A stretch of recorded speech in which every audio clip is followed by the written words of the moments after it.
भागवत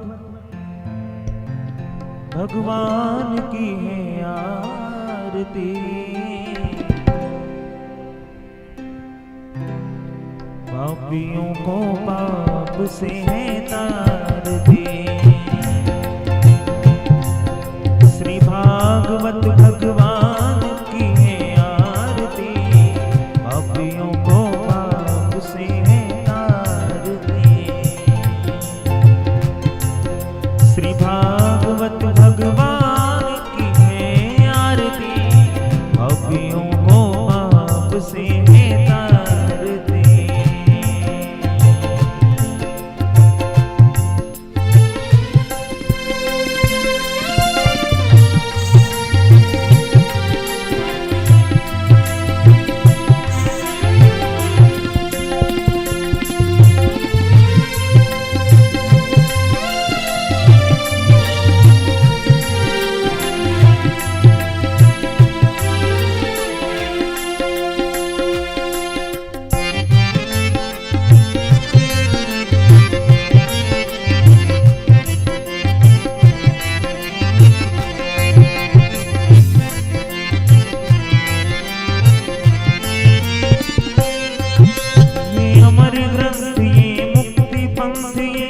पंचम वेद निराला नव ज्योति जगाने वाला।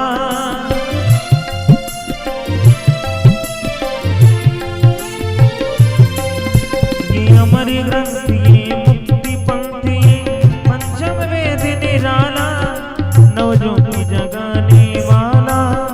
नव ज्योति जगाने वाला। हरि नाम यही हरि धाम यही हरि नाम यही हरि धाम यही ये जग मंगल की आरती। पापियों को पाप से है तारती। श्री भागवत भगवान की आरती। पापियों को पाप से है तारती।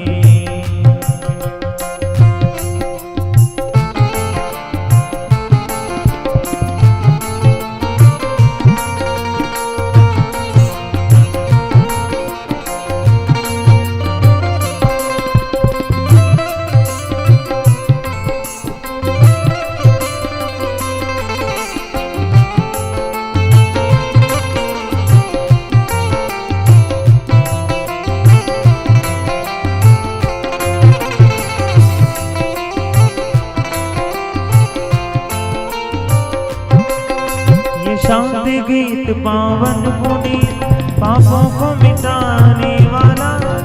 हरि दर्शन कराने वाला।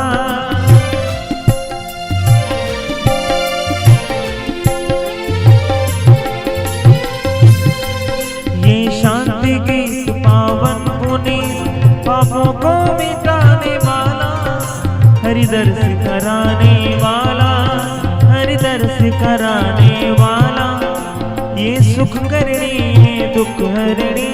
ये सुख करणी ये दुख हरणी। श्री मधुसूदन की आरती। पापियों को पाप से है तारती। श्री भागवत भगवान की है आरती। पापियों को पाप से है तारती।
मधुर बोल सतपंथ खोल सन्मार्ग दिखाने वाला, बिगड़ी को बनाने वाला।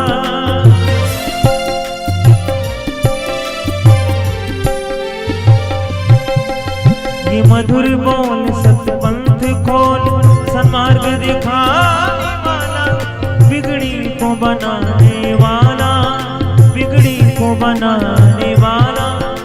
श्री राम यही, घनश्याम यही, मेरे राम यही, मेरे श्याम यही, ये प्रभु महिमा की आरती। पापियों को पाप से है श्री भागवत भगवान की है आरती।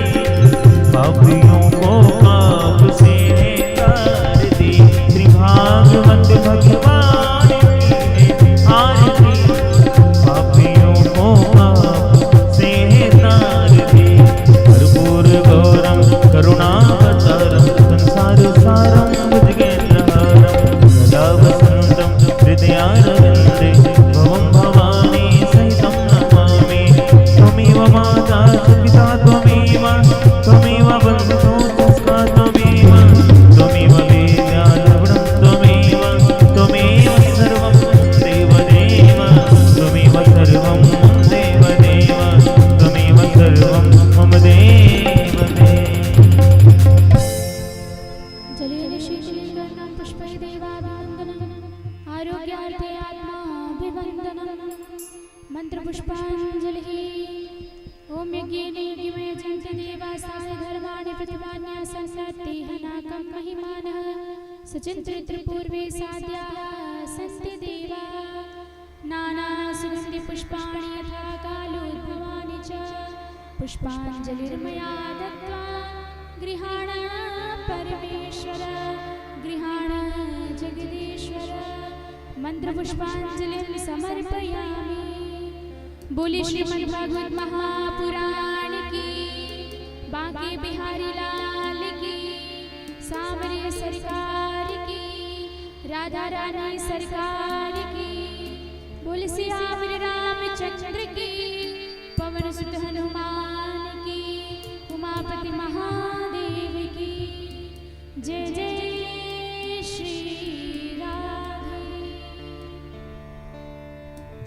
आप सभी अपने अपने स्थान पर बैठे बड़े भाव से कथा का रसास्वादन करें और अपने जीवन को कृतार्थ करें।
श्री सरस्वत्यै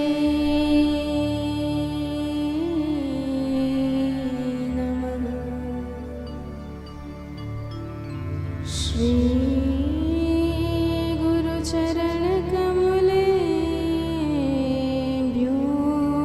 नमः।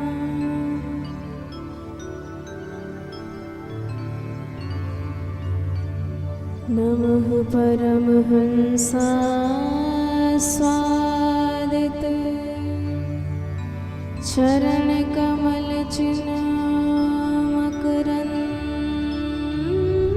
चरणकमलचिन्मकरन्दाय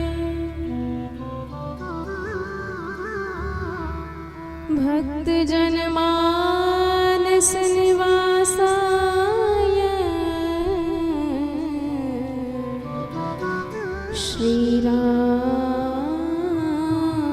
श्रीरामचन्द्राय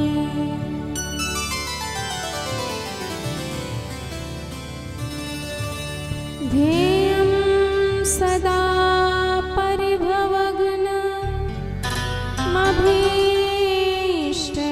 परिभवग्नमभीष्टदोहम्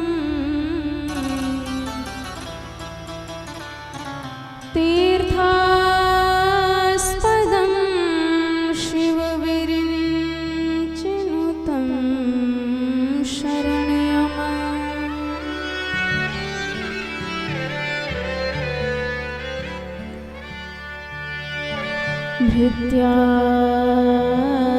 भृत्यातिहं प्रणतपाल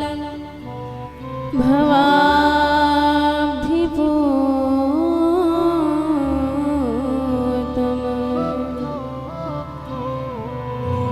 वन्दे महापुरुष ते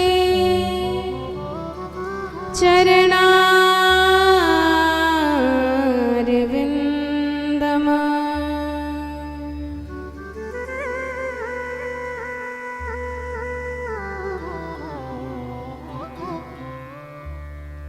वंशे विभूषितकरा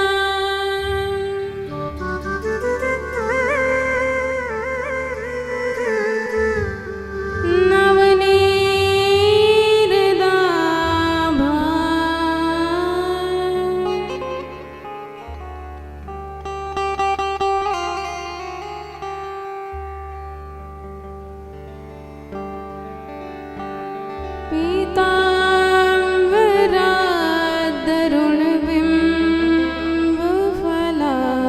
पीताम्बरादरुणबिम्बफलाधरोष्ठा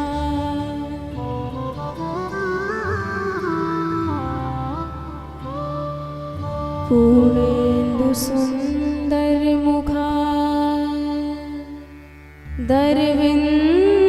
दरविन्दनेत्रा कृष्णात् परं किमपि तत्त्वमहं न जाने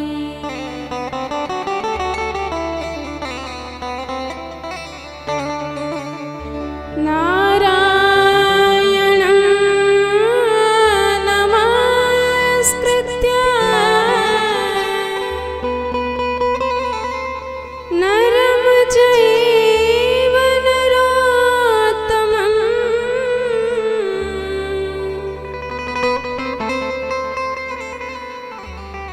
देवीं सरस्वतीं व्यासं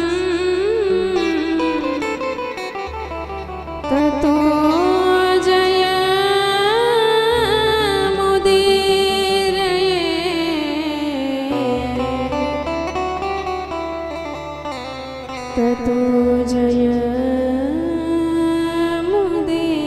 जयमुदीरये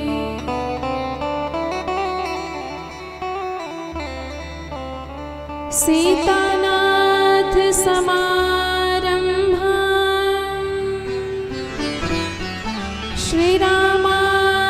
श्रीरामानन्दार्य मध्यमा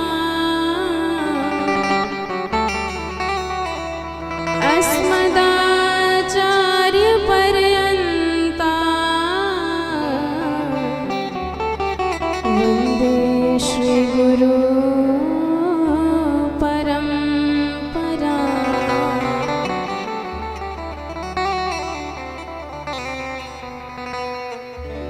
दिव्यं दिव्यकथाकारं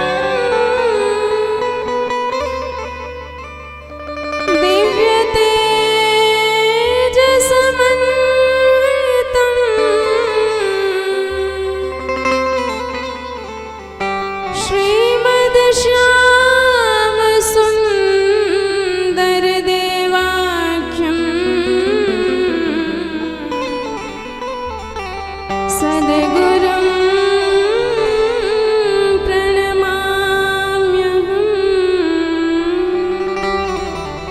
सद्गुरुं प्रणमाम्यहम्।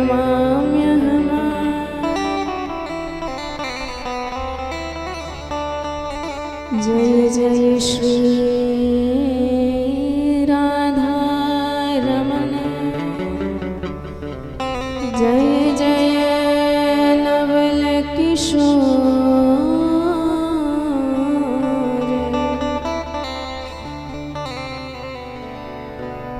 जय गोपी चित चोर प्रभु, जय जय माखन चोर,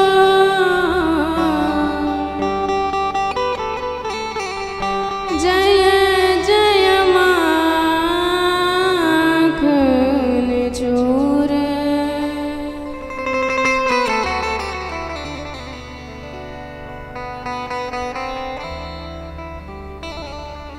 भूलबा के बिहारी लाल की जय, भक्त वत्सल भगवान की जय, श्रीमद् राघवेंद्र सरकार की जय, सद्गुरुदेव भगवान की,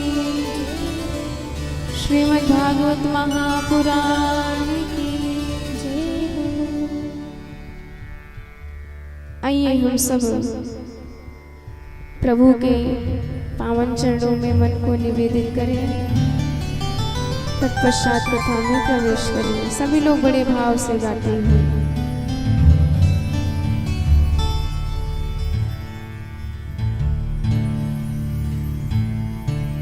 राधे राधे गोविंद गोविंद राधे, राधे राधे गोविंद गोविंद राधे, राधे राधे गोविंद गोविंद राधे, राधे राधे गोविंद गोविंद राधे, राधे राधे गोविंद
सृजत्य उदिनं च बिभर्ति विष्णुः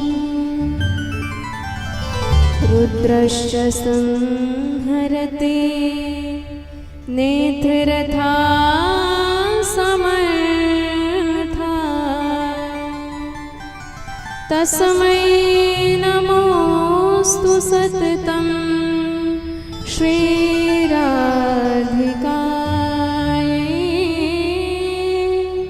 तस्मै नमोऽस्तु सततं श्रीराधिकायै।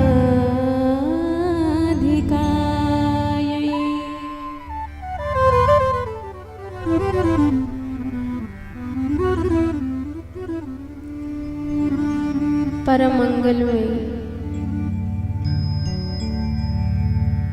श्रीमद् भागवत कथा में प्रवेश करने से पूर्व अनंत कोटि ब्रह्मांड नायिका जगदीश्वरी जगन्माता करुणेश्वरी वृंदावनेश्वरी रास रासेश्वरी भगवत श्याम हृदय हर्षिणी आहलादिनी योग माया कृपा शक्ति भगवती किशोरी श्री राधा रानी सरकार के पावन चरण कमलों में बारंबार प्रणति।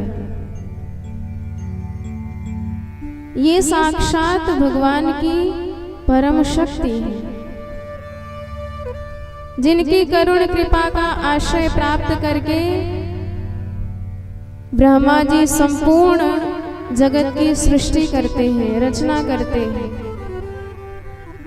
और इन्हीं की कृपा रज प्राप्त करके नारायण प्रभु सारे जगत का पालन पोषण करने में समर्थ होते हैं, सक्षम होते हैं। और इन्हीं की कृपा प्राप्त करके अंत में देवाधिदेव महादेव सारे जगत को स्वयं में लीन कर लेते हैं, लय कर डालते हैं। तो जो संहरण पालन और सर्जन की हेतु मानी जाती है, ऐसी करुणामयी किशोरी श्री राधे सरकार के पावन चरण कमलों में बारंबार प्रणति। आपको एक बात बताएं, भगवान की प्राप्ति हमें कैसे होगी, इसका एक ही सबसे बड़ा उत्तर है और वह है राधा रानी की कृपा। यदि इनकी कृपा हो जाए तो वह नंद नंदन, वह चितचोर, वह बंशी वाले हमारे ध्यान में आ जाते हैं। हम उनका सानिध्य, उनका साक्षात्कार प्राप्त कर सकते हैं। और जब तक इनकी कृपा ना हो, आप करोड़ों जन्मों तक भटकते रहिए, साधन करते रहिए, पर प्रभु कब मिलेंगे कब नहीं मिलेंगे कोई गारंटी नहीं। बड़े बड़े रसिक जन कहते हैं, तुम उस अव्यक्त निर्गुण निराकार परब्रह्म को वेदों की ऋचाओं में कहाँ ढूंढते फिर रहे हो? अरे उसे जंगलों में कहाँ ढूंढते फिर रहे हो?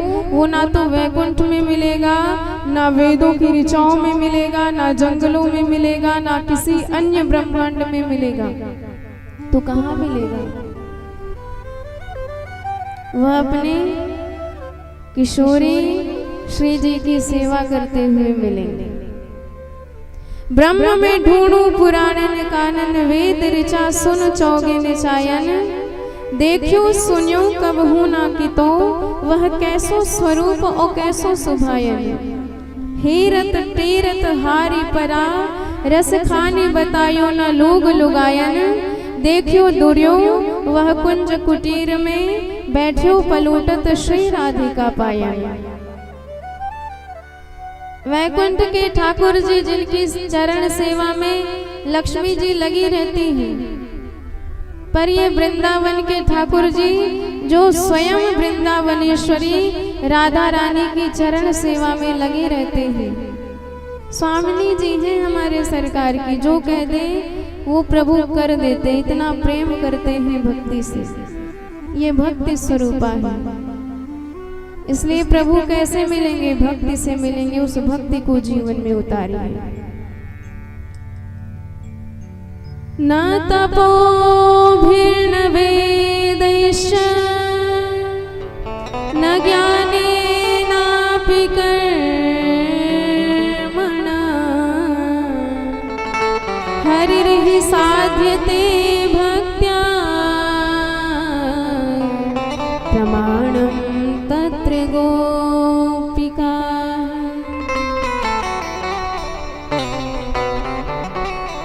वो तपस्या से, वो यज्ञ से, वो वेदाध्ययन से, वो दान इत्यादि से नहीं मिलते हैं। मिलेंगे कैसे? वो सरल भक्ति से मिलेंगे, वो प्रेम से मिलेंगे।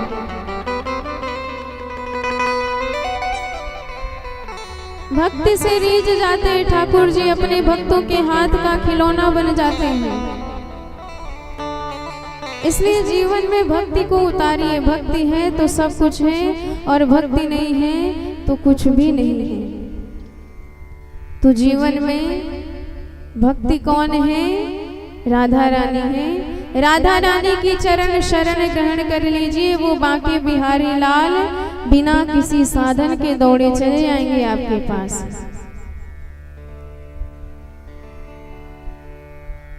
यो ब्रह्म रुद्र शुक नारद भीष्म मुख्य रालक्षितो न सहसा पुरुषस्व देयः सद्यो वशीकरण चूर्ण मनंत शक्तिम तम राधिका चरण रेणु मनस्मरामि। रसिक जन कहते हैं जो परब्रह्म ब्रह्मा जी की समझ में नहीं आते, पकड़ में नहीं आते, भोलेनाथ के, नारद जैसे संतों के, शुकदेव जैसे परम रसिकों के, भीष्म जैसे नैष्ठिक ब्रह्मचारियों के भी बुद्धि में प्रवेश नहीं कर पाते, वही परब्रह्म अव्यक्त निर्गुण निराकार सद्यो वशीकरण चूर्ण मनंत शक्तिम, किशोरी जी की चरण रज उन्हें अपने वश में कर सकते हैं। इसलिए ऐसे चरण की तो बात ही छोड़ दीजिए, हम तो आपके चरण रज की प्रार्थना करते हैं। राधा रानी सरकार आप करुणा कर दीजिए तो वही नंद नंदन हमें मिल जाएंगे, नहीं तो हम लाख भटकते रहे, वो कब मिलेंगे, कैसे मिलेंगे, ये अपने बस की बात नहीं। ऐसी प्रार्थना कीजिए किशोरी जी से। वो दयामयी है, करुणामयी है। एक बार सखियों ने कहा राधा जी से कि हे राधा जी, साथ तो हम भी ठाकुर जी के रहते हैं, महाराष्ट्र में साथ रहे, पर उनका स्वरूप कैसा है हम नहीं जान पाए हैं। आप तो प्रभु के सानिध्य में सदा रहती हो, कभी अलग नहीं होती हो, तो आप बताओ श्याम कैसे दिखाई देते हैं, उनका स्वरूप क्या है? किशोरी जी ने बताने के लिए ध्यान किया सरकार का, नयनों से झरझर अश्रुपात होने लगा। सारी सखियां घबरा गई, न जाने क्या हो गया। हे श्री जी, नहीं बताना है तो मत बताइए, पर यूं रोइए मत, कोई बात नहीं, हम नहीं पूछते हैं आपसे। पर किशोरी जी कहती हैं कि मैं पचिहारी रही बहु तेरो, एकहु अंगन नीको हेरो। मैं उस श्याम के साथ सदा रहती हूँ, हमेशा उसके सानिध्य में रहती हूँ, पर मैंने उसका स्वरूप भी ढंग से नहीं देखा है। बता नहीं सकती हूँ मैं कि वह कैसा दिखाई देता है। सखियों ने कहा क्यों, आप साथ रहती हो फिर भी नहीं बता सकती हो कि कैसे दिखाई देते हैं? एकहु अंगन नीको हेरो, क्यों नहीं देख पाई आप? किशोरी जी कहती है मैं देखना चाहती हूँ उसे, पर जैसे ही उसके किसी अंग पर ध्यान देती हूँ तो क्षण ही में भरी आवत पानी, श्याम स्वरूप कहो कि मिजानी। मेरे नयनों में अश्रु भर आता है, नयन बंद हो जाते हैं, कुछ समझ में नहीं आता, कुछ स्पष्ट दिखाई नहीं पड़ता है। ध्यान देना चाहती हूँ पर स्थिति ही इतनी दयार्द्र हो जाती है कि आंख बंद हो जाते हैं। कैसे बताऊं, मैं देखी ही नहीं हूं उन्हें।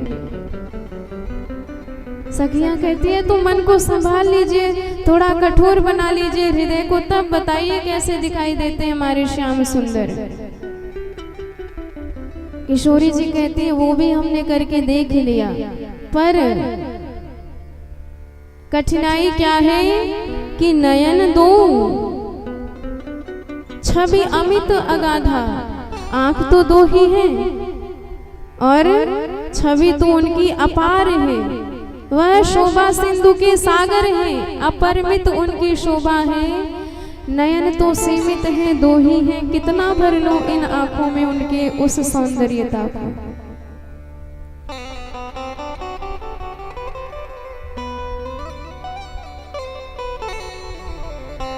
किशोरी जी ने भगवान के छवि का वर्णन करना चाहा, पर वह छवि वाणी का विषय थोड़ी है। जो आंखें उन्हें देख सकती हैं, उन आंखों को बताने की क्षमता नहीं होती है। जो जान गया वह बता ही नहीं सकता कि वह कैसे है।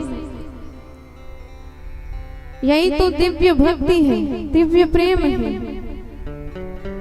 किशोरी जी को आज ब्रह्मा जी पर इतना क्रोध आता है कि यह सब उस ब्रह्मा की ही करतूत है। अरे जो ब्रज कीनो जन्म हमारो, देखन को मनमोहन प्यारो, तो कत नयन दिए सठ दोई, विदु सम निठुर और नहीं कोई, जो विधना में बस कर पाऊं, तो मैं पद्धति और चलाऊं। किशोरी जी कहती हैं ब्रह्मा जी को सरकार चलानी नहीं आती, इसे गद्दी से हटाओ, इसे सृष्टि करना नहीं आता, अपने मन की उल्टा सीधा करता रहता है। सखियों ने कहा अच्छा अच्छा किशोरी जी अब आप सरकार चलाएंगे। किशोरी जी कहते हैं बिल्कुल चलाऊंगी, इसे उतारो गद्दी से और अब हमारी सरकार चलेगी। अच्छा तो क्या करेंगे आप सरकार बन के? किशोरी जी कहते हैं मैं स्वामिनी बन करके कुछ ऐसा करूंगी कि जितने प्रेमी हैं, जितने भक्त हैं, उनके रोम रोम में नयनों का निर्माण कर दूंगी। रोम रोम प्रति नयन बनावे, एक टक लखे पलक नहीं लावे। मैं प्रति रोम में नयन बना दूंगी और पलके भी नहीं लगाऊंगी, ताकि एक टक प्रियतम का दर्शन करते रहें और आनंद पान करते रहें।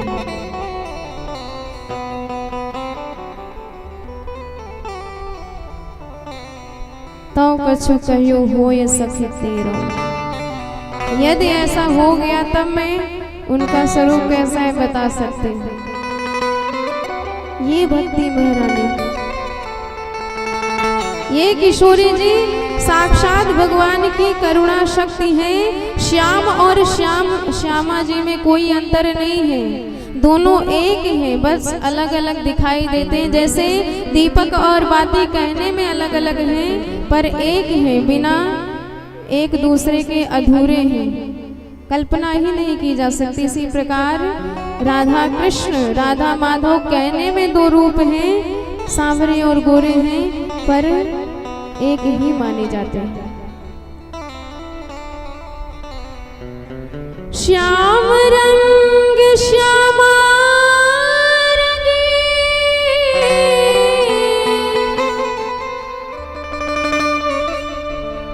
श्यामा रंग में श्यामा,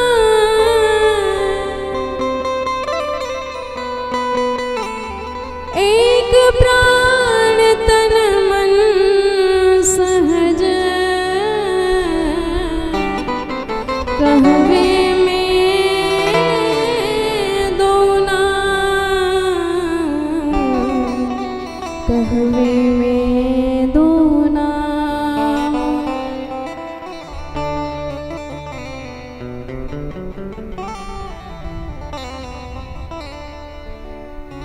बोले राधा रानी सरकार की।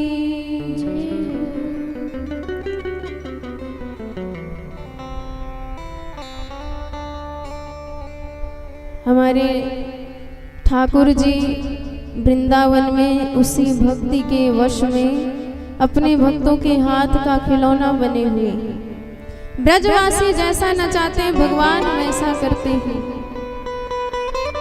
जिनकी इच्छा से सारा जगत चलता रहता है, वही भगवान अपने भक्तों के इशारे पर नाचते हैं। इतना प्रेम करते हैं अपने दासों से कि मेरे भक्त कैसे प्रसन्न रहे, मेरे दास कैसे प्रसन्न रहे।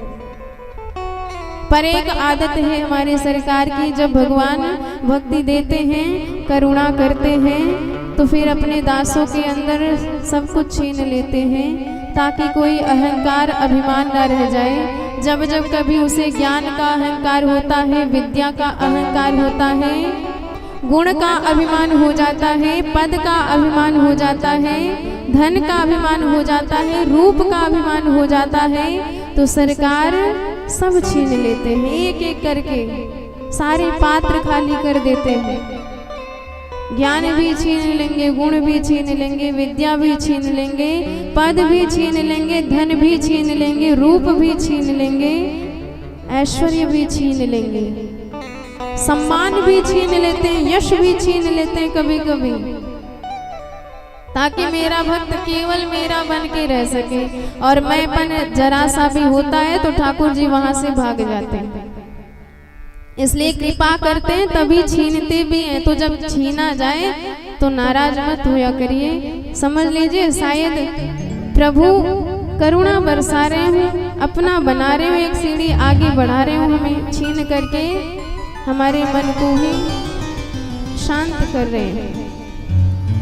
तो इंद्र के भी मन में अहंकार हो गया, अपने आप को जगदीश्वर मानने लग गया, सो भगवान ने उसकी पूजा भी छीन ली, प्रतिबंध लगवा दिया पूजा पर। गोवर्धन नाथ की पूजा करवाई बड़े भाव से, ब्रजवासियों ने पूजा करी गोवर्धन नाथ की। और इंद्र ने अपने सैनिकों से कहा, जाओ भाई पता लगाओ। प्रतिवर्ष दीपावली के दिन हमारी पूजा होती थी, आज पूजा कैसे नहीं हुई। सारे सैनिक आए, देखा तो अलग ही रंग दिखाई दिया, सब गोवर्धन नाथ की जय जयकार कर रहे हैं। सैनिकों ने इंद्र को बताया, महाराज आपका पत्ता साफ हो, आपका नाम लेने वाला पूरे ब्रज में कोई नहीं बचा, सबके सब गोवर्धन नाथ की जय जयकार कर रहे हैं। और यह सब करने वाला वह वाचाल कन्हैया है, उन्हीं की बातों में आके आपका पूजन रोक दिया है। इंद्र ने जब ये सुना तो क्रोध में भर गया, और क्रोध में इतना अंधा हो गया, भगवान को भी नहीं पहचान पाया, भगवान को ही गालियां सुनाने लगा।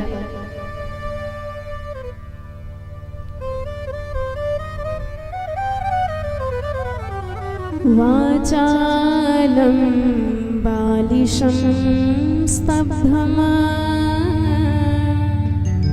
अज्ञं पंडितमानिनम्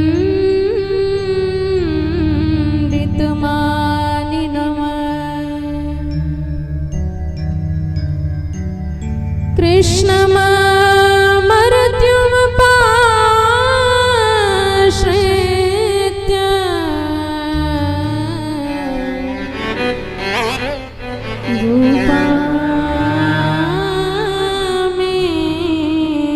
चक्रुरप्रियम्।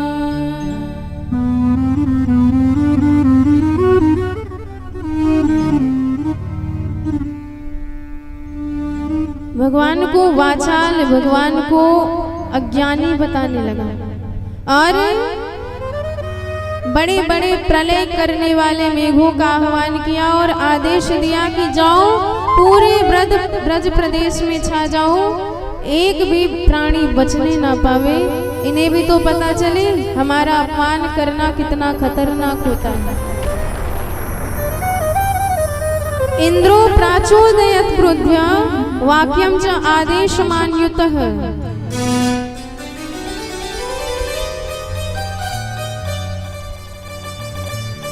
प्रलयंकारी बड़े बड़े घनघोर काले पीले मेघ मंडल ब्रज प्रदेश पे छा गए। इतनी घनघोर बरसात हुई, इतनी जोरदार बरसात हुई कि सारा ब्रज डूबने लगा। गोप गोप्यस्य शीतार्ता गोविंद शरणं ययुः। सारे गोप गोपियां ग्वाल बाल सबके सब इतने कर्षित हो गए, इतने दुखी हो गए, गोविंद की शरण में आए, पुकार बैठे हैं सरकार हमारी रक्षा करो। देखिए वह इंद्र इतना क्रोधित हो गया है कि यदि आज हमारी रक्षा नहीं हुई तो हम मर जाएंगे। त्रातुमर्हसि देवान्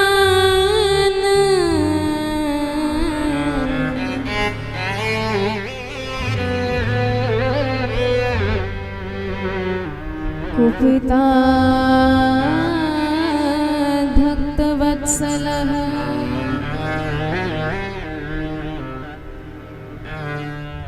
हम आपकी शरण में आए हैं और भगवान ने देखा कि ये मेरे ब्रजवासी मेरी बात मान करके अपने परंपरा को भी तोड़ दिए, इंद्र की पूजा छोड़ दिए और आज मेरी वजह से संकट में पड़े हैं, तो मैं कैसे इन्हें मरता हुआ छोड़ सकता हूँ। ये मेरे भक्त हैं। और एक बार जो बड़े भाव से कह दे प्रभु मैं तेरा, सब भूतों से अभय उसे मैं कर दूं व्रत है मेरा, यह मेरी प्रतिज्ञा है, मेरा व्रत है। एक बार जो हमारी शरण में आके कह दे सरकार हम तुम्हारे हैं, तो फिर हम उसे स्वीकार कर लेते हैं, उसकी जिम्मेदारी हमारी होती है।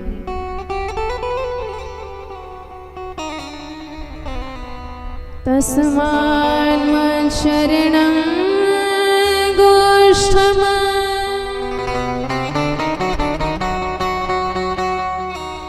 मन्नाथं मत्परिग्रहम्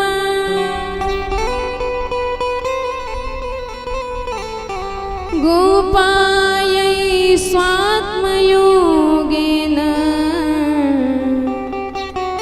सोऽयं मे व्रत आहितः।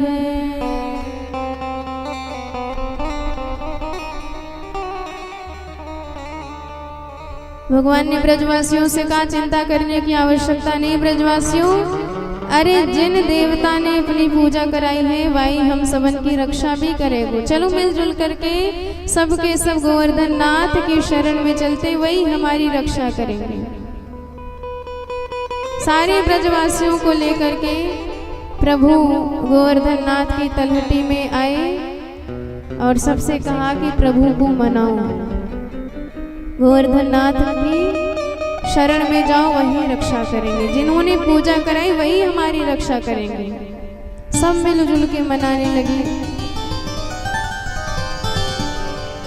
आइए हम भी प्रभु को मनाते हैं। एक गोवर्धन नाथ के चरण कमलों में हमारी रचना समर्पित है। आइए उसी के माध्यम से प्रभु को मनाने का प्रयास करें। सभी लोग बड़े भाव से बोलो गोवर्धन नाथ की जय हो। राखो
ब्रजवासियों को शांत कराया। ब्रजवासियों शांत है जाओ, देवता ने उपाय बताए दो। अच्छा लाला कौन सा उपाय बतायो? प्रभु ने कहा।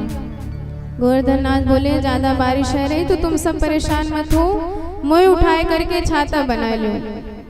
होश उड़ गए सबके। लाला जे बता तू सुबह सुबह भांग खाए के तो ना निकलो।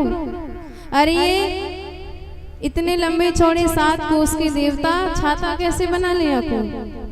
कन्हैया बोले यदि भगवान ने कही है तो बन ही जाएंगे, चलो प्रयास करते हैं। सबने प्रयास किया पर हमारे ठाकुर जी ने अत्यंत ही सरलता से सहजता से, जैसे बरसात के दिनों में छोटे छोटे बच्चे कुकुरमुत्ता उखाड़ करके छाता बनाकर खेलते हैं, ऐसे ही गोविंद ने भी गोवर्धन नाथ को एक किनारे से उठाया और सीधे उठा करके बीच में चले गए और अपनी कनिष्ठिका लगा दी और पूरा गोवर्धन नाथ भगवान की कनिष्ठिका पर टिक गया। बोल भक्तवत्सल भगवान की जय हो। इत्युक्ते त्वयि हस्तेन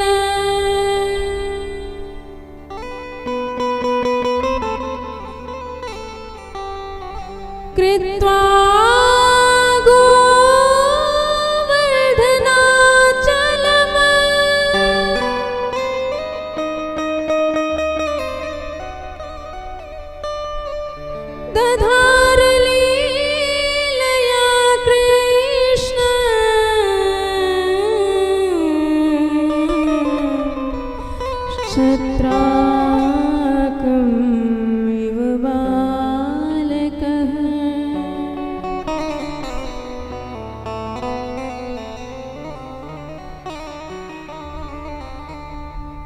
सारे ब्रजवासी अपने अपने हाथ डंडा कंधा लगाए हैं। सबको यही लग रहा हो कि हम सबन ने मिलजुल के उठाए रखो है। गिरि को धारण करने के कारण प्रभु का नाम पड़ गया गिरिधारी। सुखदेव जी ने तो कहा है इत्युक्त्वैकेन हस्तेन, एक हाथ पे प्रभु ने गिरिराज को धारण कर रखा है, पर हमारे ब्रजवासी और 2 हाथ आगे कहते हैं अजी एक हाथ की बात छोड़ दो, हमारे कन्हैया ने तो एक हाथ की कनिष्ठिका के नख पर गिरिराज को धारण करके रखा। इतने कुशल है हमारे दयालु करुणा निधान सरकार, भक्त के लिए कुछ भी लीला करने के लिए तैयार है प्रभु। धीरे धीरे दिन बीतने लगे, 7 दिन। सबको यही लग रहा हो कि हम सबन ने मिलजुल के उठाए रखो है। कुछ ब्रजवासी बोले लाला एक बात बता भाई, हम तो नए के यहाँ हाथन में दर्द है जाए दूजे हाथ को सहारा लगाए दे। अब जब दोनों ही हाथ हमारे थक जाए तो नए सिरों को सहारा लगाए दे, और जब पूरे ही थक जाए तो नए डंडा लगाए करके हाथों पैर ठीक कर ले। पर तोए देख रहे लगातार वही कनिष्ठिका लगाए खड़ो है, दर्द नाई भयो। देख ज्यादा परिश्रम मत कर, हम सब है मिलजुल के संभालेंगे, तू जाए के आराम कर। प्रभु बोले अच्छा तो क्या हमारे बिना संभाल लोगी आपको? ब्रजवासी बोले लाला इतना भी इतराओ मत, तो एक लग रो सबरो पहाड़ या तैने अपनी उंगलियां पे धर रखो है। भगवान ने कहा नाराज काहे को है, रो संभालो या को, हम चले जाते हैं। भाई जैसे ही हमारे सरकार ने कनिष्ठिका हटाई, गोवर्धन नाथ पूरे नीचे आए हुए लगे, चटाचट की आवाज आई, ब्रजवासी हड़बड़ाए रे लाला संभाल संभाल। प्रभु ने फिर लगा दी अंगुरिया। ब्रजवासी बोले क्यों भाई? या छोरा की नैक अंगुरिया नीचे भाई, अपने तो डंडाई चटाचट बोल पड़े, नैको और नीचे होती अपने कंधाई चटाचट बोले जाते। पतो लगाओ ये सबरो पहाड़ या छोरा नहीं संभाल रखो है, कौन सी शक्ति है यहाँ के पास? सबरे ब्रजवासी नंद बाबा के पास गए। बाबा तो हमारी सौगंध सच्ची सच्ची बताओ, जे छोरा तेरो ही है कि काऊ और को है? बाबा बुरा मत मनियो, अपने यहाँ एक पहलवान भे, पर यहाँ छोरा जैसा तो कोई नहीं मिला। अरे पूरा पहाड़ यहाँ नहीं उठा रहा कोई अपनी अंगुरी पर, कोई ऐसी वैसी बात नहीं।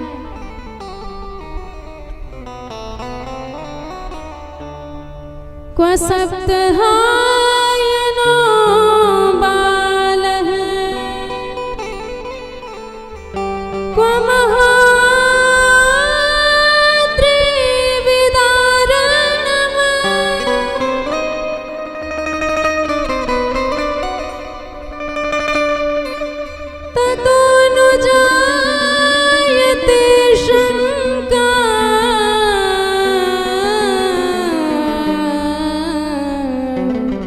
ब्रजनाथ तवात्मजम्।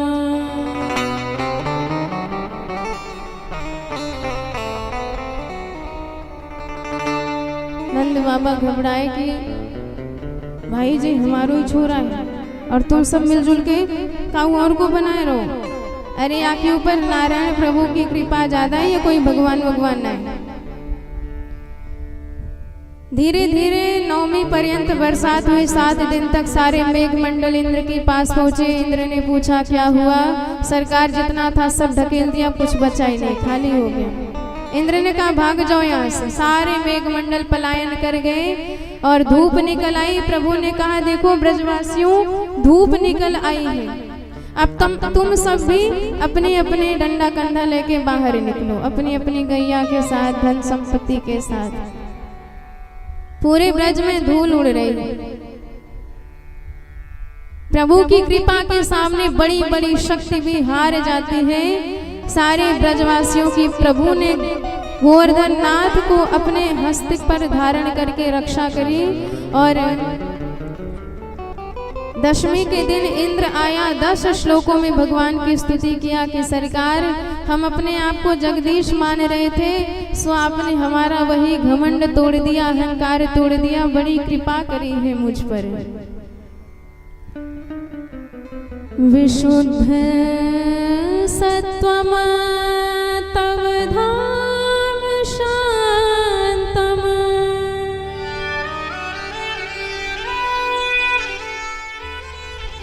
तपोमयं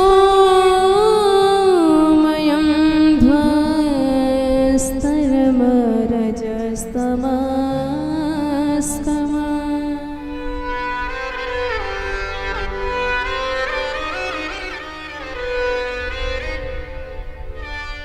मायामयोऽयं गुणसम्प्रवाहो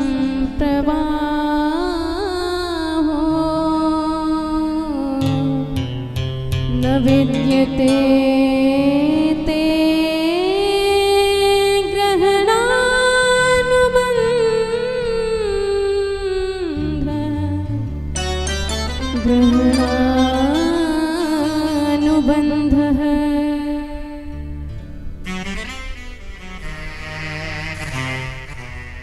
पितामहरुष्टं जगतामधीशः। सारे जगत के अधीश्वर तो आप ही हैं, हमें तो केवल भ्रम हो गया था एक। भगवान ने कहा बस यही बात हो जाए तो उद्धार कल्याण हो ही जाता है। प्रायः हम अपनी कमी स्वीकार नहीं करना चाहते हैं, हम कभी अपने पापों का प्रायश्चित नहीं करना चाहते। यदि हमसे कोई गलती हुई है तो हम उस गलती को मानना नहीं चाहते, इसलिए पाप का बोझ हमारे सिर पे लदा रहता है, सवार रहता है पाप। तो ठीक है आप दुनिया के सामने नहीं कह सकते हो, कोई बात नहीं, एकांत में प्रभु के समक्ष चले जाओ, हाथ जोड़ के स्वीकार कर लो सरकार हम कितने पापी हैं, कितने अपराध हुए हैं हमसे कि उन अपराधों की यदि गणना कोई करने बैठ जाए शब्द कम पड़ जाएंगे, समय कम पड़ जाएगा, पर मेरे पापों की गिनती करना असंभव है। एक बार इस प्रकार कोई भगवान से अपने पापों की बात कह देता, अपना अपराध स्वीकार कर लेता है, उसी क्षण वह पाप से मुक्त हो जाता है, उसी क्षण वह शांत हो जाता है, जीवन आनंदमय बन जाता है। इसलिए स्वीकार करिए मत समो पातकी नास्ति, मेरे जैसा कोई पापी नहीं हो सकता, आपके जैसा कोई तारक नहीं हो सकता।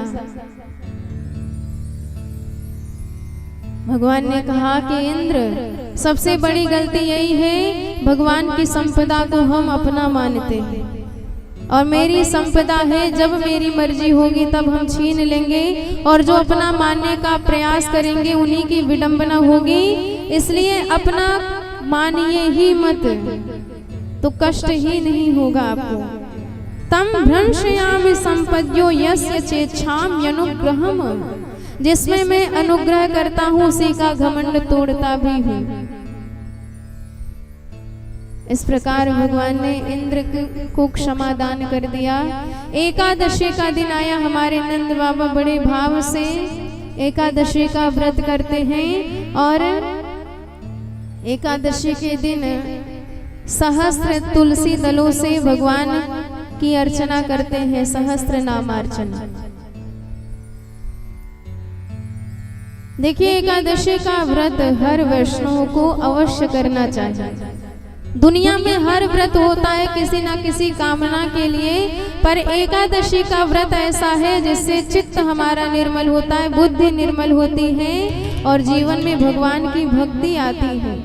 कोई व्रत आप मत करिए, पर एकादशी का व्रत महीने की 2 एकादशी अवश्य करिए। इससे हमारा ही कल्याण होगा, हमारा ही उद्धार होगा। और वैष्णवों को तो यह व्रत अवश्य करना ही चाहिए, उनका तिलक कहा गया है। हमारे नंद बाबा पक्के वैष्णव हैं, इसलिए एकादशी का निराहार व्रत करते हैं। एकादश्या निराहार समभ्यर्च जनार्दन स्नातुम नंदस्तु कालिंगे द्वादश्याम जलम आविशत। व्रत किया और द्वादशी के दिन रात्रि के ही वेला में उन्हें भ्रम हो गया कि सुबह हो गई और यमुना जी में स्नान करने के लिए उतर गए। और रात्रि के वक्त जलाशयों में स्नान करना वर्जित है। तो वरुण देवता के दूत नंद बाबा को पकड़ करके वरुण लोक ले गए। अब जब प्रभु को पता चला तो भगवान भी यमुना जी में डुबकी लगाए सीधे वरुण लोक में पहुंच गए। वरुण देव ने भगवान का दर्शन किया तो कृतार्थ हो गया। चरणों में प्रणाम करके बोला, सरकार आज मेरा जीवन धन्य हो गया जो साक्षात भगवान के दर्शन हो गए।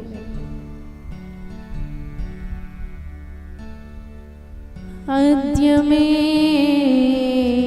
निभृतो देहो दैवार्थोऽधिगतः प्रभो त्वत्पादभाजो भगवन्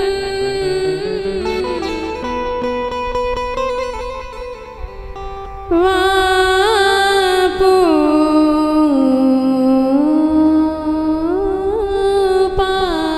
पारमध्वनः। भगवान ने कहा, हमारी तो बड़ी हाथ पैर जोड़ रहे हो, हमारे पिताजी को बंदी बना के रखा है। जैसे ही पता चला कि ये कन्हैया के पिताजी हैं, सो चरणों में गिर पड़े वरुण देव, सरकार क्षमा करना, हमारे मूर्ख सैनिकों से बड़ा अपराध हो गया। अजानता माम केन मूढ़े ना कार्य वेदिनाम आनी तो यम तो पिता। हम आपके पिताजी को अभी वापस कर देते। सो लेकर के सरकार आए पिताजी को।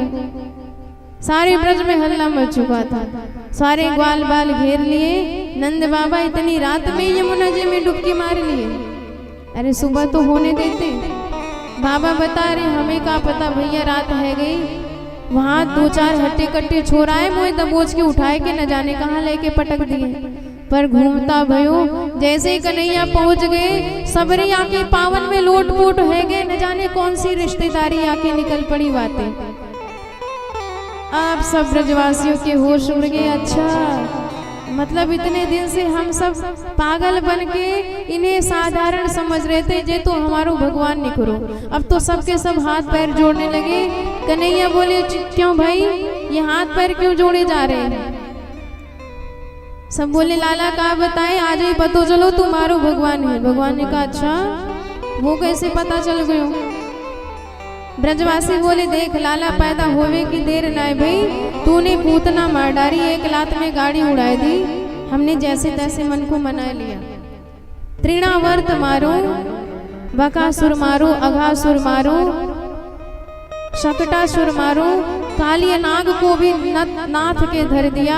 हमने जैसे तैसे मन को मनाया, गोवर्धन भी उठा लियो थोड़ी बहुत तो शंका हुई, फिर समझ गए तेरी कृपा से, पर आज तो बिल्कुल पक्को विश्वास है गयो तुम्हारो भगवान है। अब तो भाई तुम्हारे साथ कबो खेलने वाले ना है, न जाने कब कौन सो भगवान को अपराध बन जाए। कन्हैया बोले अच्छा जी बात है, एक बात बताओ, यदि मैं भगवान भयो तो क्या करोगे तुम सब? ब्रजवासी बोले तुम भगवान हो तो बनो रह, हमें कछु ना लेनो दोनों, पर जे बताओ यदि तू भगवान है तो तेरू वैकुंठ कैसो वाई दिखाई दे बस। कन्हैया बोले तो या चक्कर में पड़ो ही मत कि हम भगवान है कि नहीं, जा जा को वैकुंठ देखनो है, सब या ब्रह्म कुंड में डुबकी मारो। सबके सब ब्रह्म कुंड में डुबकी मारे और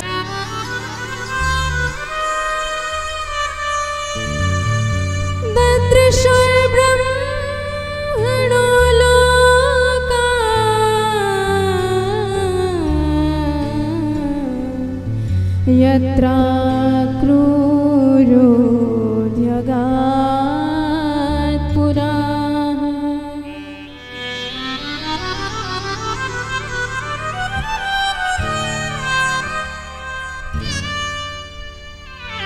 और वैकुंठ में तो सबके सब चार चार हाथ वाले हैं। देख देख के हैरान है ब्रजवासी, भाई गजब को लोग हैं। पर परदेश वाली बात है, कन्हैया के साथ आए तो आके साथ ही रहेंगे, नहीं तो भटक जाएंगे। चलो ढूंढते कहाँ गयो मारू कन्हैया। ढूंढने लग गए, एक भगवत पार्षद से कहने लगे भाई जी राम राम। वाने तुरंत मुख पे उंगली धर दी, मौन मास्ताम। ब्रजवासी बोले भाई जे तो अपनी भाषा ही नहीं समझ पाए रो, या ते पूछे कैसे कि कन्हैया किधर मिलेगा ना, या की बात हमारे पल्ले पड़ रही ना हमारी बात यहाँ के पल्ले पड़ रही, तो बातचीत कैसे होगी? तब तक किसी ने कहा हर जगह राम राम थोड़ी चले, हर देश को अलग अलग शिष्टाचार, अलग अलग व्यवहार, अलग अलग भाषा हुए। कहीं राधे राधे चले, कहीं जय श्री कृष्ण चले, कहीं हर हर महादेव चले, कहीं बम बम चले, कहीं जय सिया राम चले, कहीं हाय हाय चले, कहीं बाय बाय चले। जैसा देश वैसी भाषा। तब तक एक बोला रे वो देख, 1000 मुख वाले सर्प के ऊपर जो लेटा है वाकई सकल सूरत तो कन्हैया से मिल रही। दूसरा बोला मैं तो पक्को बोल सकूं अपनों ही कन्हैया, चलो मिल के आते हैं। जैसे ही वाकई पास गए, दूतों ने रस्सी लगाई दी, जो कुछ पूजा पाठ करना है सब यही रस्सी के बाहर से ही करो। बेचारे वहीं से हाथ पैर जोड़ रहे। तब तक देखा दूसरी लाइन में चतुरानन ब्रह्मा जी, पंचानन शिव जी, खडानन कार्तिकेय जी, गजानन गणेश जी। कहने लगे अब तक तो 4-4 हाथ वाले दिख रहे थे, अब देख 4-4 5-5 मुंह वाले भी दिख रहे हैं। और नंदा दयस्तु तम दृष्ट्वा परमानंद निर्वृता, कृष्णम च तत्र छंदोभिः स्तूयमानः सुविस्मितः। भगवान की बड़ी बड़ी स्तुति देख करके सारे नंद इत्यादि ब्रजवासी परम गदगद हैं, पर मन में हड़बड़ाहट हुई कि अपने वृंदावन पहुंच जाए। और जैसे ही वृंदावन का दिव्य स्मरण किया तो जिस कुंड से डुबकी लगाए थे उसी कुंड से उछल करके सब ब्रज वृंदावन में पहुंच गए। और वृंदावन में कन्हैया मंद मंद मुस्कुराते हुए, मुरली बजाते हुए विराजमान थे। देखिए हमारे वैकुंठ में सरकार कितने दुर्लभ होते हैं, उनके पास भी कोई नहीं जा सकता है, दूर से ही राम राम करो। पर वृंदावन के ठाकुर जी कितने सरल, कितने सहज हैं। सारे ब्रजवासी लपक करके हृदय से लगा लिए कन्हैया को। लाला का बताए तेरो वैकुंठ को, पर अपने वृंदावन जैसो आनंद नाए।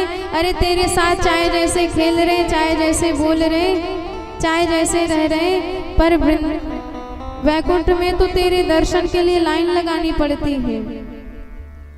इतनी महिमा है श्री वृंदावन धाम की।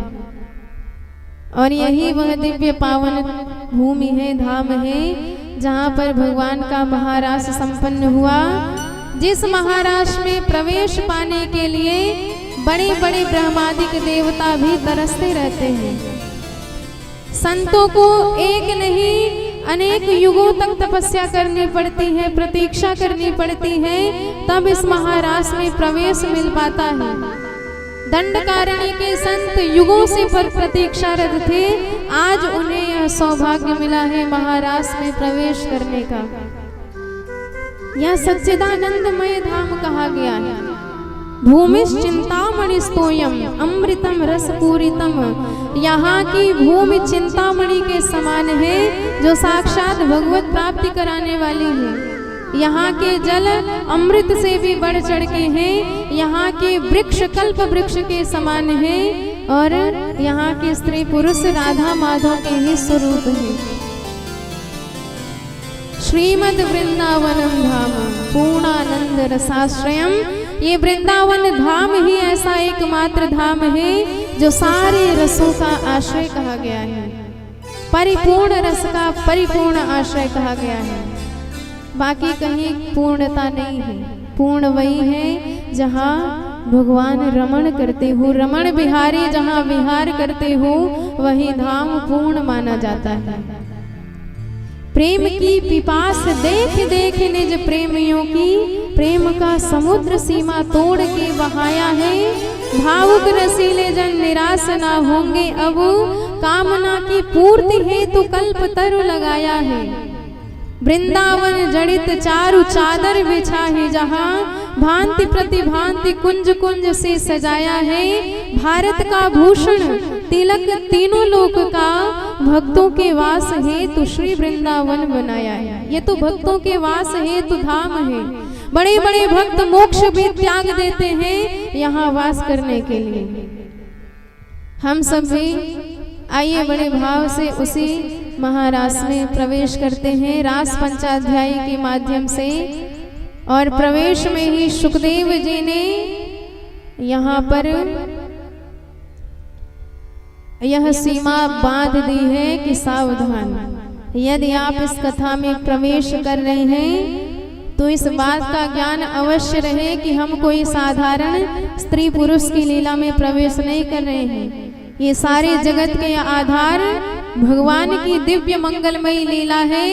आत्माओं का परब्रह्म परमात्मा के साथ मिलन की लीला है। इसलिए किसी अन्य भाव से इसे समझने का प्रयास बिल्कुल मत करिएगा। भक्ति से समझेंगे तभी यह महाराज की कथा समझ में आएगी।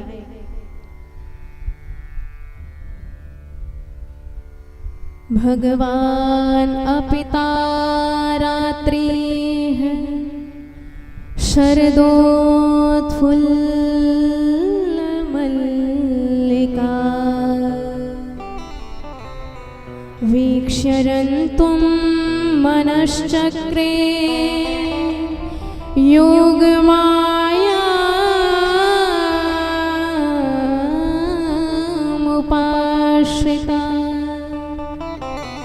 वीक्ष्यरन्तुं मनश्चक्रे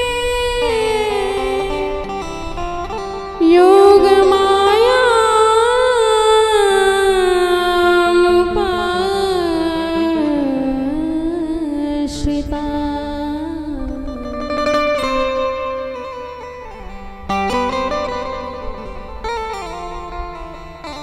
भगवान ने आज देखा वृंदावन में शरद पूर्णिमा की दिव्य रात्रि है। पूर्णिमा के चंद्र प्रकट हुए और उनकी चांदनी छटा में वह रात्रि बड़ी सुंदर शोभायमान है। मल्लिकादिक पुष्प खिले हुए हैं, दिव्य सुगंधि चारों तरफ फैल रही है। ऐसी उस चांदनी छटा में आज हमारे बिहारी जी का मन विहरण करने को हुआ। आज रास बिहारी के मन में भाव आया कि हम भी महारास करें, और महारास करने के लिए रासेश्वरी किशोरी जी की कृपा होना अत्यंत आवश्यक है। तो भगवान अपनी उन्हीं योग माया का परम ध्यान करते हैं ताकि उनकी कृपा मिल जाए तो हम भी महारास परिपूर्ण कर सकें। और ये महामाया योग माया कौन है? युज्यते भगवता श्री कृष्णेन सह संश्लिष्यते सा योगा राधा। ये योग माया कोई और नहीं है। योग माया अर्थात जो भगवान के साथ सदा जुड़ी रहती हैं, कभी पृथक नहीं होते, कभी अलग नहीं होते। दोनों एक दूसरे के लिए चंद्रमा है, दोनों एक दूसरे के लिए चकोर है।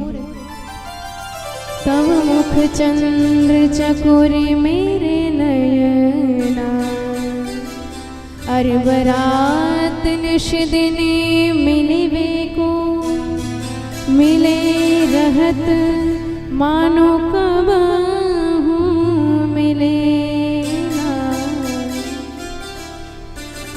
भगवत रसिक रसिक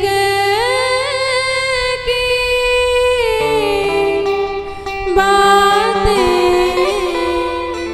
रसिक बिना कोई समझ सके ना, रसिक बिना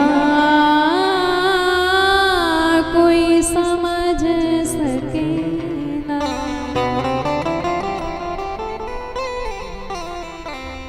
कभी एक दूसरे से अलग नहीं होते, दोनों एक दूसरे को अपलक दृष्टि से सदा निहारते रहते हैं। जब हमारे श्याम जी किशोरी जी राधा जी को निहारते हैं तो श्याम जी के नयन चकोर बन जाते हैं और किशोरी जी के मुख चंद्रमा के समान हो जाते हैं। और जब राधा जी श्याम जी को निहारती हैं तो राधा जी के नयन चकोरी और श्याम जी के मुख चंद्र के समान हो जाते हैं। पर ये बात क्यों कर दी रसिकों ने कि अरबरात निस दिन मिलवे को, एक दूसरे से मिलने के लिए सदैव तड़पते रहते हैं, तरसते रहते हैं। ऐसा क्यों, क्या कभी इनका मिलन हुआ नहीं? अरे वियोग होता ही कहाँ है, मिले ही रहते। परमाणु कबहू मिले ना, मिल के भी कभी मिले नहीं है। ये अद्भुत लीला है राधा श्याम जी की, ऐसा अद्भुत प्रेम है। हमारी किशोरी जी श्याम जी से इतना प्रेम करती हैं कि उन्हें प्राणों से भी बढ़ चढ़ के मानती हैं, सदैव उन्हीं को निहारती रहती हैं। पर फिर भी कहती हैं दिने दिने नवम नवम, जैसे ही दोबारा देखती हूँ तो लगता ही नहीं तो मैंने देखा ही नहीं है, ये कौन आ गया है मेरे समक्ष। ऐसा दिव्य भगवान का वह अद्भुत स्वरूप दिखाई देता है। किशोरी जी एक क्षण का भी विरह सहन नहीं कर सकती। मिली तो रहती हैं ठाकुर जी से, पर ये सोचती रहती हैं कभी इनसे वियोग ना हो जाए, तो इसी भाव से तड़पती रहती हैं, तरसती रहती हैं। प्रेम इतना है कि वह उत्तरोत्तर बढ़ता ही चला जाता है, कभी समाप्त नहीं होता है। और प्रेमी में कोई कितने भी दोष दर्शन कराए पर कभी भी उसका दोष हम नहीं देख सकते। पार्वती जी तपस्या कर रही थी, सप्तर्षि आ गए, प्रश्न किया क्या कर रही हैं देवी जी आप? पार्वती जी ने कहा भोलेनाथ को पाने के लिए, पति रूप में पाने के लिए तपस्या कर रही हूँ। खिलखिला के हंसे। सप्तर्षि पागल तो नहीं हो गई? ये उल्टा उपदेश किसने दे दिया आपको? मेरे गुरुदेव नारद जी ने उपदेश किया है। तब और जोर से हंसे। अच्छा वह घर फोड़ू बाबा? अरे जिसका घर खुद नहीं बसा वो दूसरे का घर क्या बसाएगा? उसकी बातों में आके तुम घर परिवार सुख सुविधा छोड़ करके उस कपाली के लिए तपस्या करने बैठ गई। अरे वो स्वयं उसके रहने का ठिकाना नहीं, घर तक तो है नहीं, पहनने का ढंग है नहीं, वस्त्र इत्यादि, न खाने का ढंग न रहने का ढंग, ऐसे उस स्मशानवासी के साथ विवाह करोगी? हम तुम कहो वर नेक बेचारा, हमने तुम्हारे लिए सुंदर वर ढूंढा है। कौन है? मंगलम भगवान विष्णु। मंगलों की सीमा नारायण प्रभु सुनते ही कान बंद कर लिया पार्वती मैया ने कि महाराज बस करिए आप। माना कि मेरे महादेव सकल दोषों के निधान हैं, कोई गुण नहीं, अब गुणों के धाम हैं। एक नहीं दो नहीं करोड़ों दोष हैं, अवगुण हैं। माना कि विष्णु भगवान सारे गुणों की मंगलों की सीमा है, मेरे महादेव अमंगलों की सीमा है। पर जेहि कर मन रम जाहि सन, तेहि तेहि सन काम। जिसका मन जिसके साथ लग गया उसको उसी से काम है। फिर लाख उससे बढ़ चढ़ के मिल जाए हमें कोई लेना देना नहीं है। ये अद्भुत प्रेम है और यही प्रेम हमारी किशोरी जी का भगवान के साथ है। तो आज उन्हीं कृपा शक्ति, करुणा शक्ति, कृपामयी किशोरी जी का स्मरण करके भगवान ने बंशी में तान छेड़ दी। तो आज भगवती की कृपा से ऐसी दिव्य स्वर लहरी उस बंशी से निकली कि पहले भी ब्रज में बंशी बजी थी, पर सर्वभूत मनोहरम वह बंशी की ध्वनि पूरे जगत को आकर्षित करने वाली हुई थी। आज जब महारास करने के लिए रास विहारी ने वेणु वादन किया, तो आज वह वंशी की ध्वनि इतनी अद्भुत है कि वह वंशी की ध्वनि मात्र उन गोपियों को सुनाई पड़ी जिन गोपियों का चीर हरण करके भगवान ने महारास में आने का अधिकारिणी बनाया है। और क्या हालत हुई उन गोपियों की, आइए हम सभी श्रवण करते हैं। निशम्य गीतम तदनंग वर्धनम, निशम्य गीतम तदनंग वर्धनम, निशम्य गीतम तदनंग वर्धनम, व्रज स्त्रिया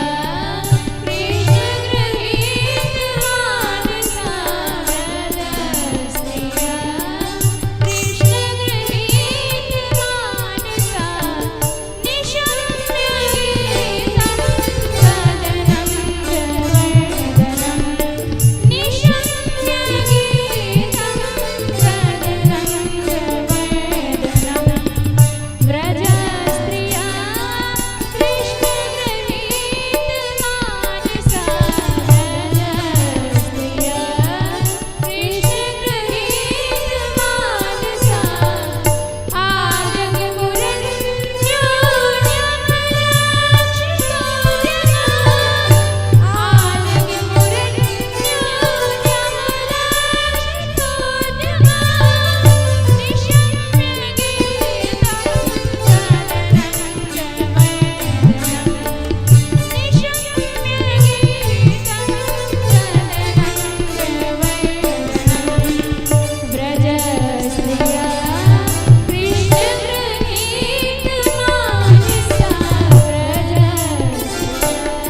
सुखदेव जी वर्णन करते हैं कि जब भगवान ने वंशी बजाई तो सारी गोपियों ने जब वंशी का वह स्वर सुना तो चित्त इतना भगवान के प्रति खिंच गया, आकर्षित हो गया कि सारा काम छोड़ करके भगवान के ही पास भागने लगी।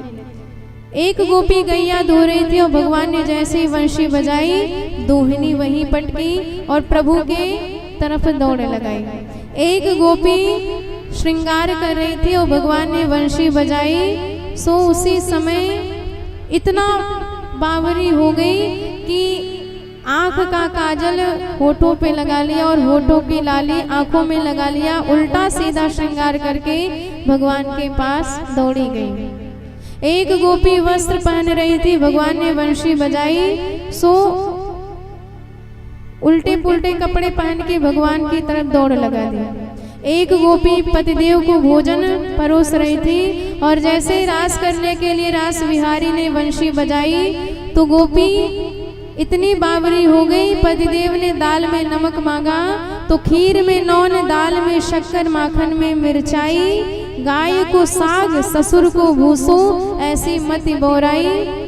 इस प्रकार भोजन परस करके प्रभु की तरफ दौड़ लगाई। एक गोपी चूल्हे पे कढ़ाई चढ़ाई हलवा बना रही थी और भगवान ने उसी क्षण बंसी बजाई तो ऐसी बावली हुई कि कढ़ाई चढ़ाई चूल्हे पे वैसी छोड़ी, हाथ में कलछी उठाई और भगवान की तरफ दौड़ लगाई।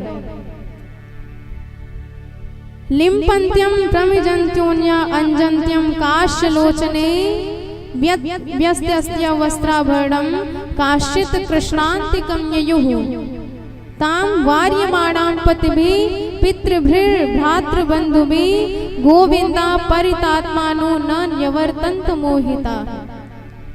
सुखदेव जी से यह बात सुन के परीक्षित जी कहते हैं, गोपियों की इतनी ऊंची गति कैसे हो गई।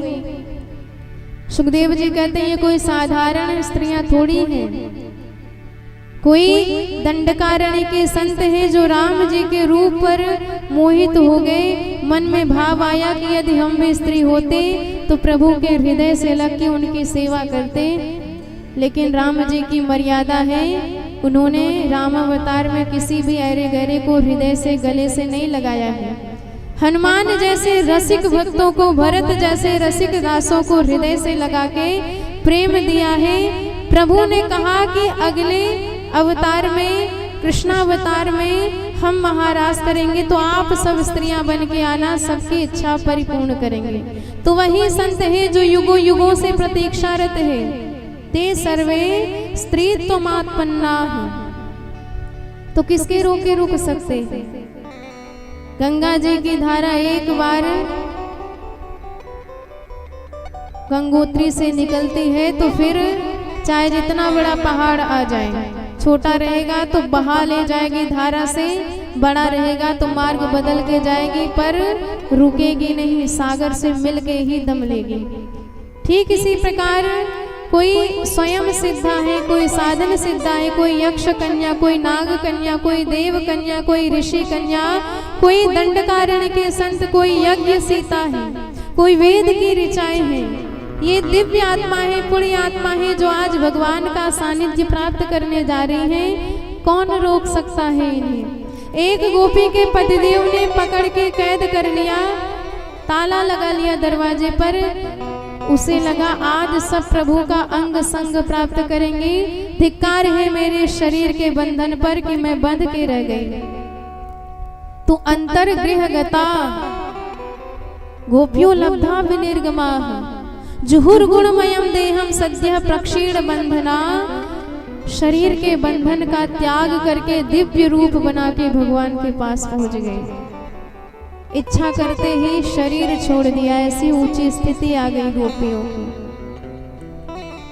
भगवान ने देखा कि आज झुंड का झुंड आया है गोपियों का, परम गदगद हुए, हाथ जोड़ के बड़े भाव से करुणा निधान ने सब गोपियों का, सब दासों का स्वागत किया।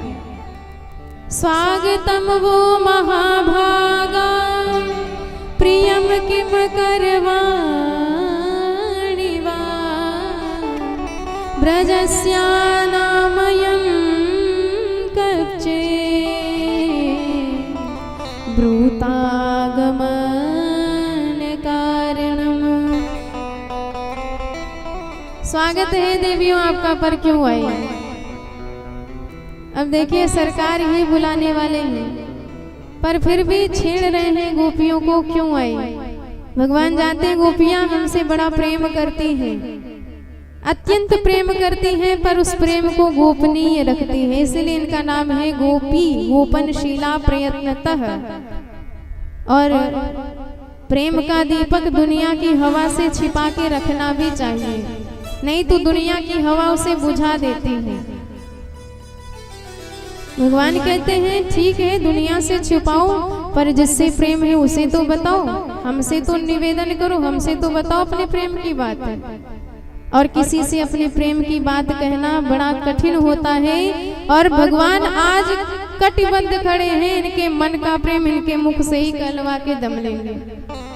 और गोपियां बड़ी संकोची स्वभाव की हैं, भगवान इसलिए छेड़ रहे हैं, क्यों आई, क्या काम है? अच्छा चांदनी रात देखने आई होगी, यमुना जी का तट देखने आई होगी, सुंदर सुंदर शरद पूर्णिमा की रात्रि में छिटकी हुई चांदनी बड़ी दिव्य लगती है। दृष्टम वनम कुस्मितम राकेश कर रंजितम। गोपियों ने सिर हिला दिया, सरकार बहुत चांदनी रात देखी है। भगवान ने कहा चांदनी रात देखने आई नहीं, यमुना जी का तट देखने आई नहीं, तो क्यों आई हो? फिर छेड़ा भगवान ने, अच्छा समझ गया, पतिदेव से झगड़ा हुआ होगा, घर में महाभारत हुई होगी, सो हमारे पास चली आई। अब देखिए यहाँ पर भगवान थोड़ा धर्म का भय दिखा करके भी गोपियों को अपनी प्रेम से विरक्त करना चाहते हैं, पर प्रेमी थोड़ी किसी की बात मानता है। भगवान कहते देखो गोपियों, स्त्री का कर्तव्य है चाहे जितनी महाभारत घर में हो जाए, पतिदेव में एक नहीं लाख दोष हो, पर उनकी सेवा करना, उनकी आज्ञा का पालन करना ही स्त्री का परम कर्तव्य माना गया है। दुःशीलो दुर्भगो वृद्धो जडोरागाधनापिवा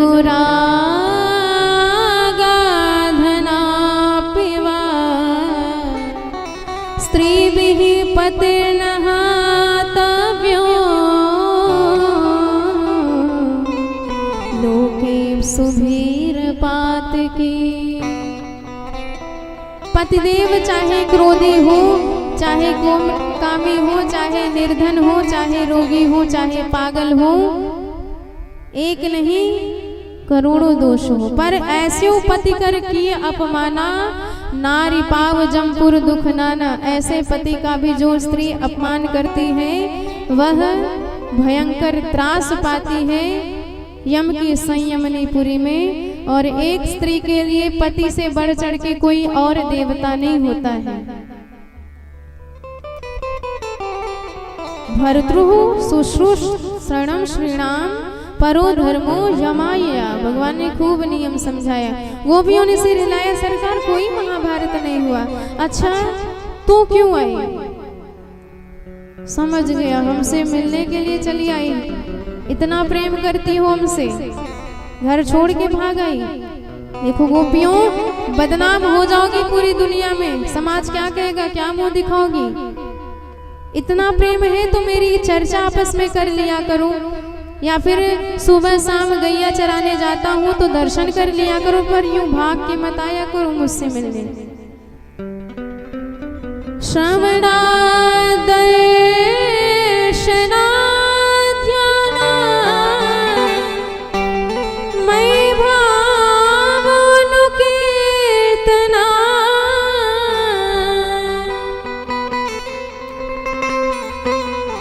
न तथा सन्निकर्षेण प्रत्यात ततो गृहात् प्रत्यात ततो गृहात्।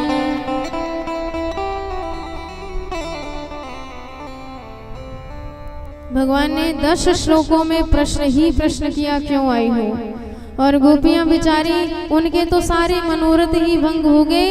इनके बुलाने पे दौड़ी भागी चली आई, अब पूछ रहे क्यों आई हो। बिंबाधुरेण चरणेन भुवम लिखन्त्य, पैर के अंगूठे से जमीन खोद रही। भगवान ने कहा यूं, ये क्या कर रही हो?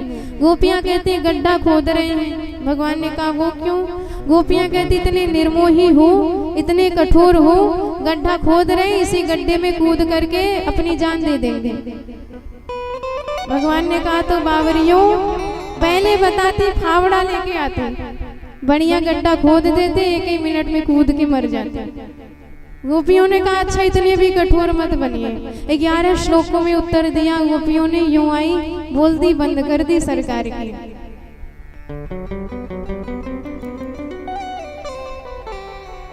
इसे प्रणय गीत कहा जाता है। अपने मन के प्रेम को भगवान के समक्ष निवेदन करती हैं गोपियां कि हे सरकार, इस तरह हमारा परित्याग तो मत करिए।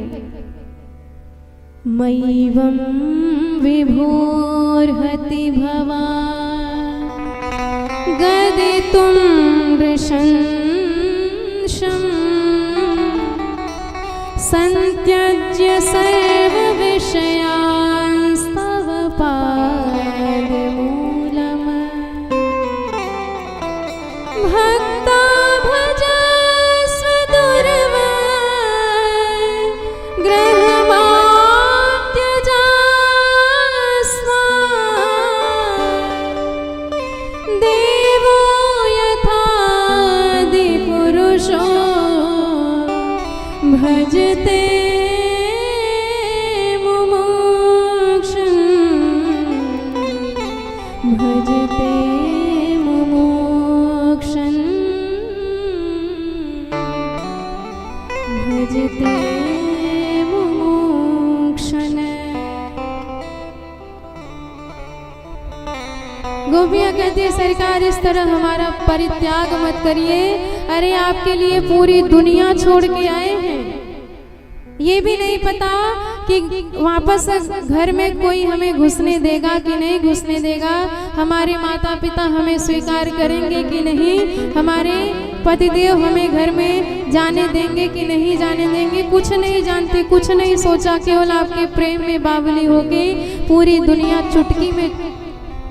चुटकियों में छोड़ करके दौड़े चले आए। और यहाँ जब से आए हैं तब से आपके मुंह से केवल कड़वी बातें ही सुन रहे हैं। लौट जाओ, भाग जाओ।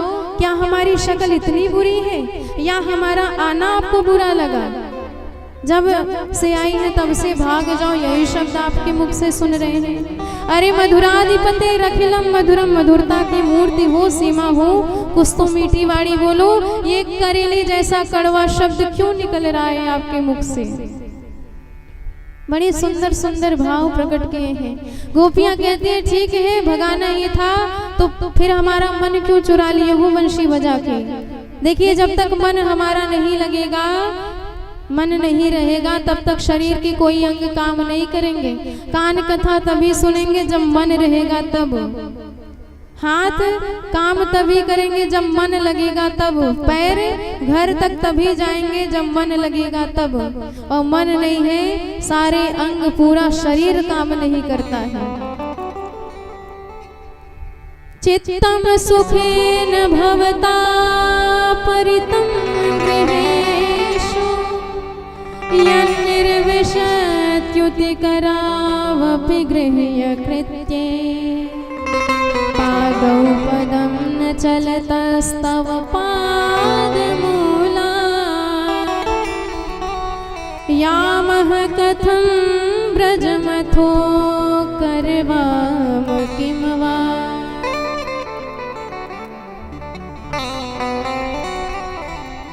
गोपियां कहती है एक बात कहे सरकार, बुरा मत मानिएगा। यदि आपको आग बुझानी नहीं आती है तो किसी के घर में आग लगाया भी मत करिए।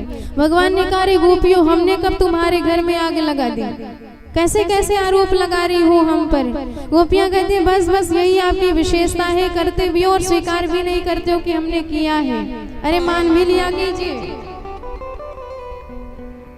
भगवान ने कहा तो कैसे आग लगाई हमने, जरा हम भी सुने। गोपियां कहते हैं सबके हृदय में एक अग्नि होती है जिसे हृदयाग्नि कहा जाता है, और हृदय में ही नहीं पूरे शरीर में अग्नि होती है। बिना आग के काम नहीं चलता है। जब आप भोजन करते हो तो पेट में एक अग्नि होती है जिसे जठराग्नि कहा जाता है। यही हमारा भोजन पचाती है। और जो मुर्दे को जला दे उसे चिताग्नि कहा जाता है। और जो यज्ञ में अग्नि जलती रहती है उसे यज्ञाग्नि कहा जाता है। जो पेट में अग्नि है उसे जठराग्नि कहते हैं। और जो हृदय में अग्नि है उसे हृदयाग्नि कहा जाता है। अब आप चाहे तो अपने इसी पेट को चिताग्नि बना सकते हैं, चाहे तो यज्ञाग्नि बना सकते हैं। कैसे? यज्ञ में क्या डाला जाता है? यज्ञ में तिल, गुड़, चावल, घी इत्यादि शुद्ध सामग्रियां डाली जाती हैं। तो यज्ञाग्नि। पेट में यदि शुद्ध चीज डालोगे तो यज्ञाग्नि हो जाएगी, पवित्र हो जाओगे। और चिताग्नि में मुर्दा जलाया जाता है। और इसी शरीर में, इसी पेट में यदि मुर्गा, बकरा इत्यादि मांसाहार करोगे तो यही पेट की अग्नि जठराग्नि चिताग्नि में परिवर्तित हो जाएगी। और मरघटा की अग्नि, उसे छूने के बाद गंगा जी में स्नान करना पड़ता है, तब पवित्र होते हैं। और आप अपने पेट को ही मरघटा बना रहे हो तो सोचिए आप पवित्र रहेंगे ही कहाँ से। इसलिए सावधान। गोपियां कहती है सरकार पहले के जमाने में, अच्छा देखिए, पहले के जमाने में प्रायः माताएं माचिस का प्रयोग हर बार नहीं करती थी। उपले पर अग्नि बनाती थी और उसी अग्नि को राख के नीचे गड्ढे में दबा करके जीवित रखती थी। सुबह होने के बाद उसी अग्नि पर ईंधन डालती तो वह ईंधन सुलगने लगता था। और फिर उसी सुलगती हुई ईंधन पर जब फूकनी से फूक मारती थी तो वही सुलगती हुई अग्नि भड़क जाती थी, प्रकट हो जाती थी। इसी प्रकार दुनिया में कोई ऐसा व्यक्ति नहीं जिसके हृदय में काम की अग्नि न हो। तो गोपियां कहती हमारे हृदय में भी वही काम की अग्नि थी जो दबी हुई थी सरकार। पर आपकी इस सांवरी मोहिनी सूरत ने, मोहिनी अदा ने, छटा ने हमारी उस काम अग्नि पर, दबी हुई अग्नि पर ईंधन का काम किया है। और वह हमारी अग्नि सुलगने लगी थी धीरे धीरे। कल कुंडल कांति कपोलन पे बिखरी अलकावलिया घुंघरारे, अधरामृत स्वाद समुद्र भरे, मुस्कान छटा अति सुखकारी, बरसाए कृपा की वृष्टि सदा, करुणा वरुणालय दृष्टि तुम्हारी। शशि मंडल सो मुख मंडल पे, जिसे देख भई हम दास तुम्हारे, देख भई हम दास तुम्हारी।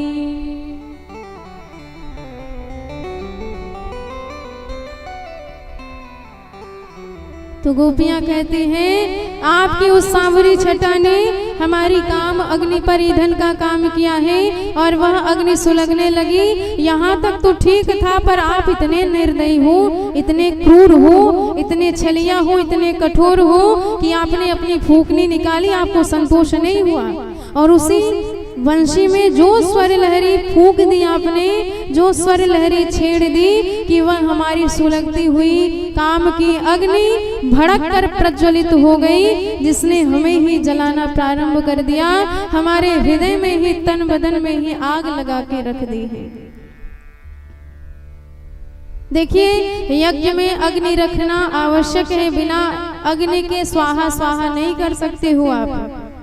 पर अग्नि इतनी ही हो कि स्वाहाकार हो सके, इतनी ज्यादा ना भड़क जाए कि मंडप ही जल के राख हो जाए। जब अग्नि भड़कने लग जाती है, पंडित जी जल का छींटा मार के उसे शांत कर देते हैं थोड़ा सा।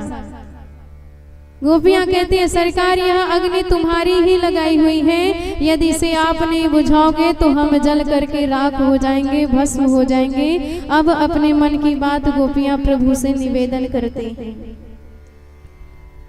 सिंचांगनस्त्वदधरामृतपूरकेण हासावलोक कलगीत जरे छयाग्निम् नो चेत् विरहजाग्न्युपयुक्त देहा ध्यानेन याम पदयो पदवीं सखेते ध्यानेन याम पदयो पदवीं सखेते। इसलिए प्रार्थना करते हैं सरकार अब तो करुणा बरसाइए, इतना हमें ना तरसाइए। यह अग्नि तुम्हारी लगाई हुई, तुम्हारे बिना ये बुझाएगा कौन। परिवार कुटुंब से नाता तजा, उनमें हमको अपनाएगा कौन। मेरे श्याम दया छोड़ तुम्हें दिनों पे दया बरसाएगा कौन। अहो प्रीतम प्यारे तुम्हारे बिना अधरामृत पान कराएगा कौन।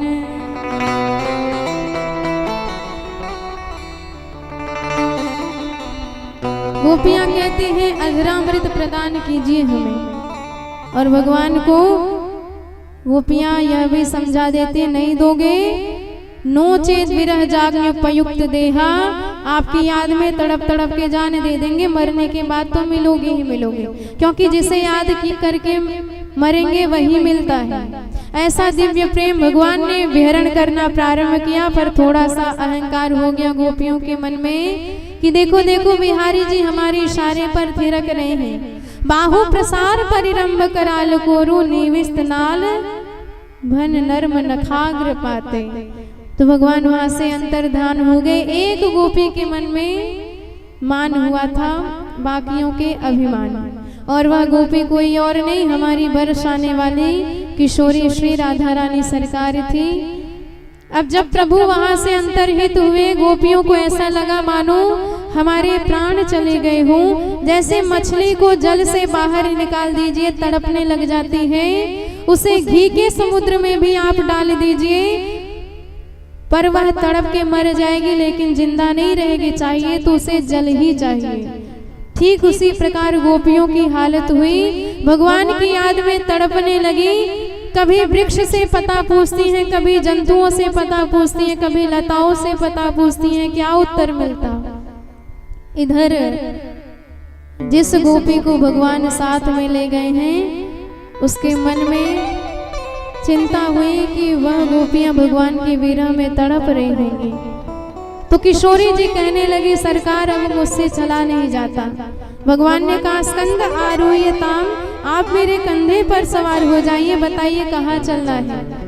गोपियों भगवान उस किशोरी जी ने कहा कि सरकार नयमाम यत्र ते मनः, जहाँ आपका मन हो वहीं लेके चलिए। और भगवान का मन तो अपने उन प्रेमियों में दासों में लगा हुआ है, सो सरकार वहां से भी गायब हो गए।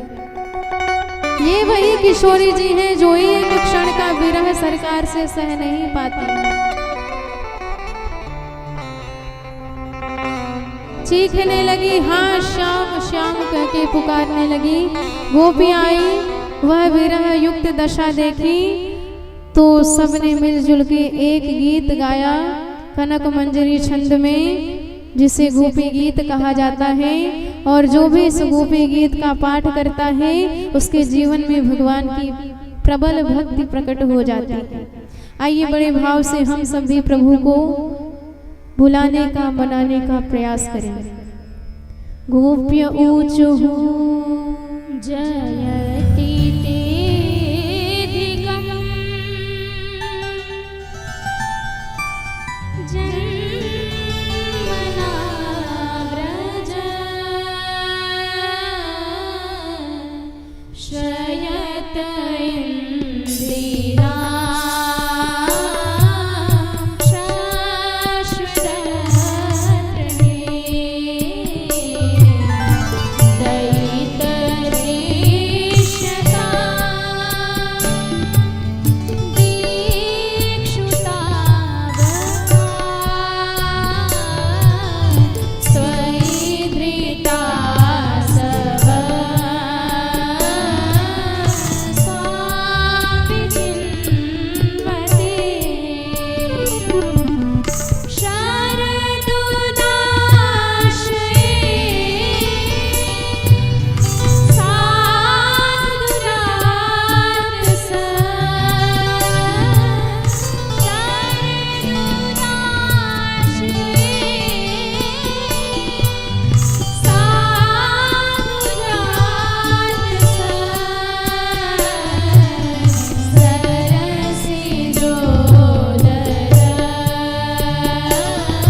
गोपियां बड़े भाव से भगवान की स्तुति करती हैं कि हे नंद नंदन, दैत दृश्यताम, हम तुम्हारी जन्म जन्म की दासी हैं और अपने दासों को इतना रुलाते हो।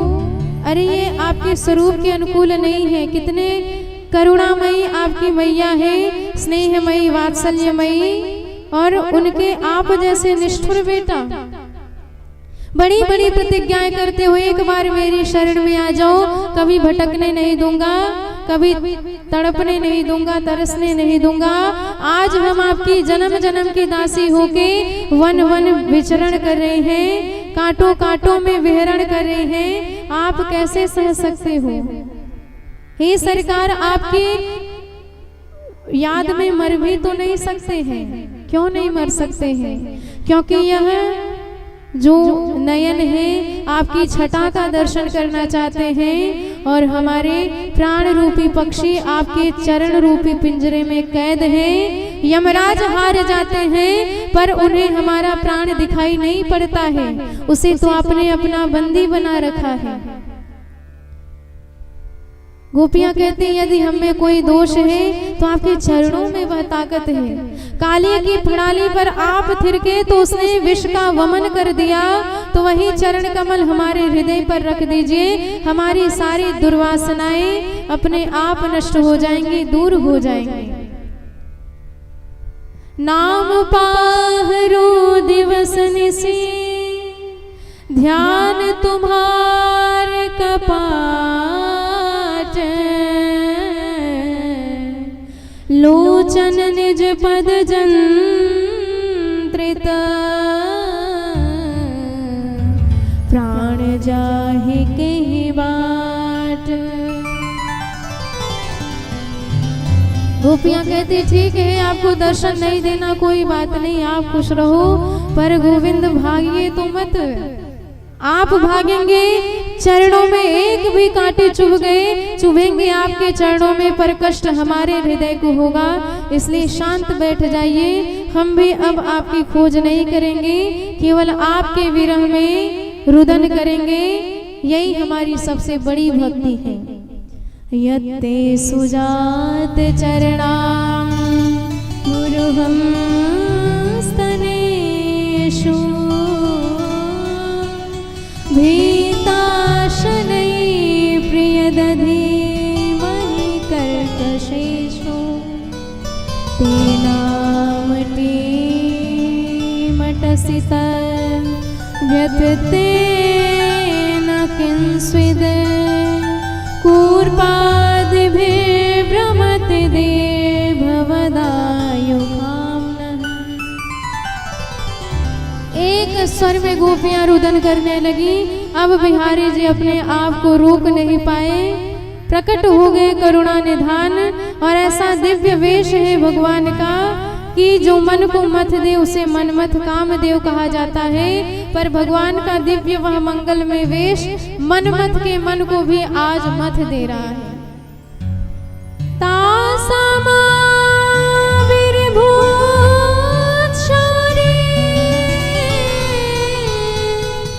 स्मयमान मुखम्बुज, पीताम्बरधरस्त्रगवे, साक्षात् मन्मथ मन्मथ, साक्षात् मन्मथ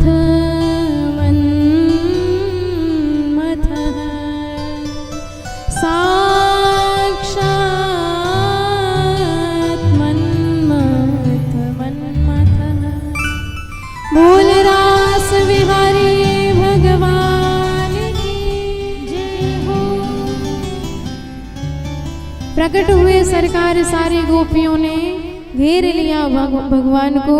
तन्वः प्राण विवागतम, एक गोपी एक टक नैनों से देख करके नयन बंद कर ली, मानो नैनों के मार्ग से सरकार को हृदय में बिठा लिया और नैनों के कपाट भी लगा लिए कि अब तुमको कभी वापस जाने नहीं दूंगी। आई पिया नैनन बसो, पलक ढाप तोहे लेऊं, ना मैं देखूं और को ना तुम्हें देखन देऊं। ऐसा दिव्य भाव जितनी गोपियों उतने बिहारी जी प्रकट हो गए।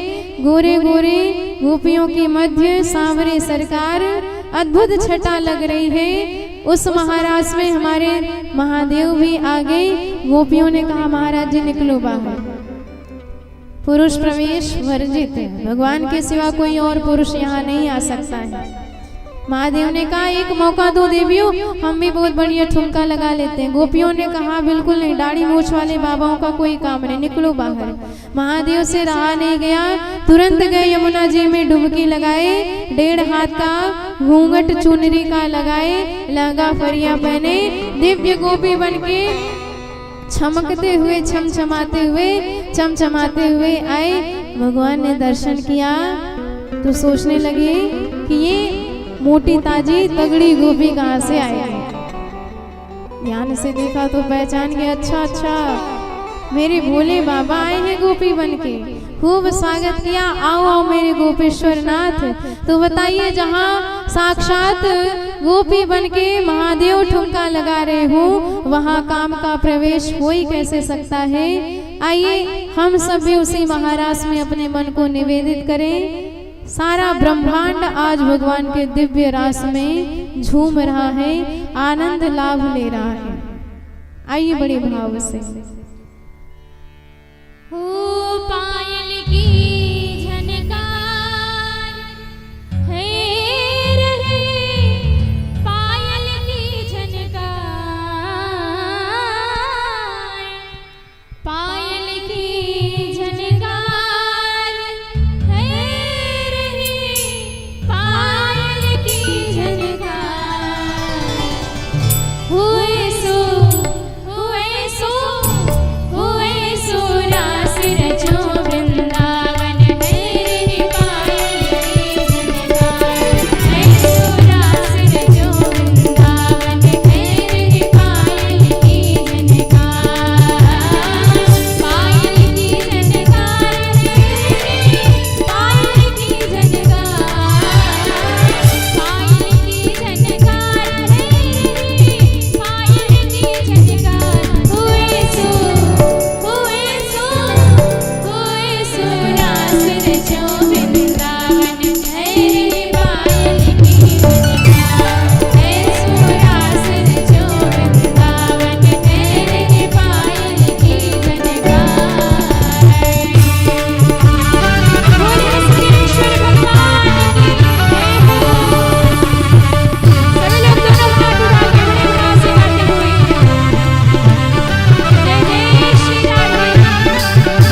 लाल की जय हो।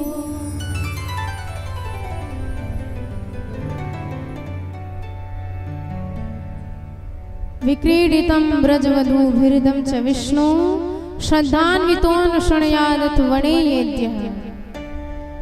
भक्तिं परां भगवती प्रतिलभ्य कामान हृद्रोग माशप हिनोत्य चिरेण धीरा। जो इस महाराज की कथा को श्रवण करता है उसके हृदय के सारे विकार दूर हो जाते हैं।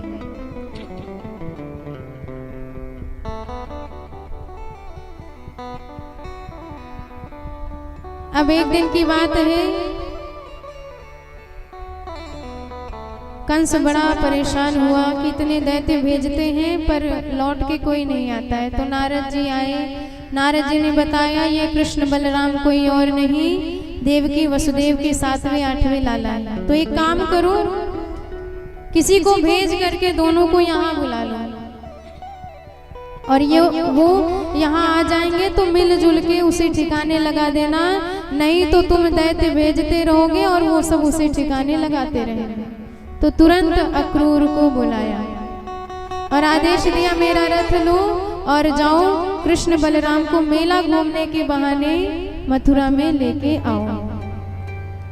अक्रूर जी विचार करते जा रहे हैं हमने कौन सा जब तब किया है जो आज साक्षात भगवान का दर्शन करने जा रहे हैं। किम मया चरितम भद्रम किम तप्तं परमं तपः।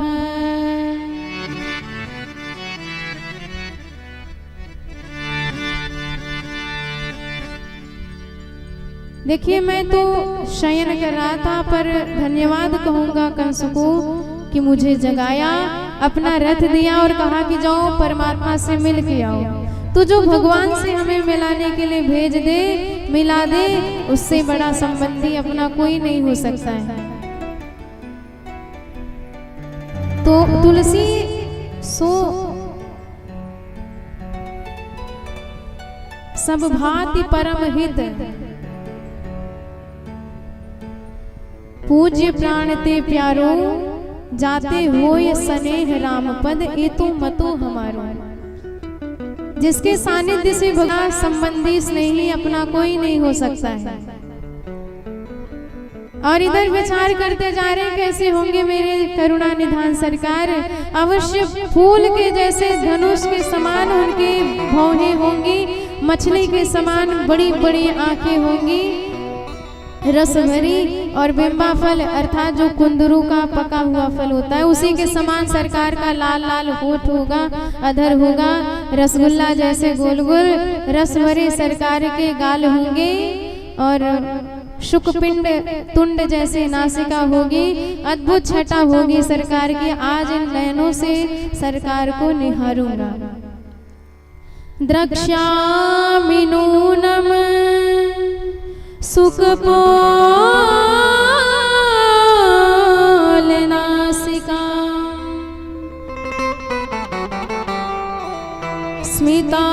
स्मितावलोका रुणकञ्जलोचनम्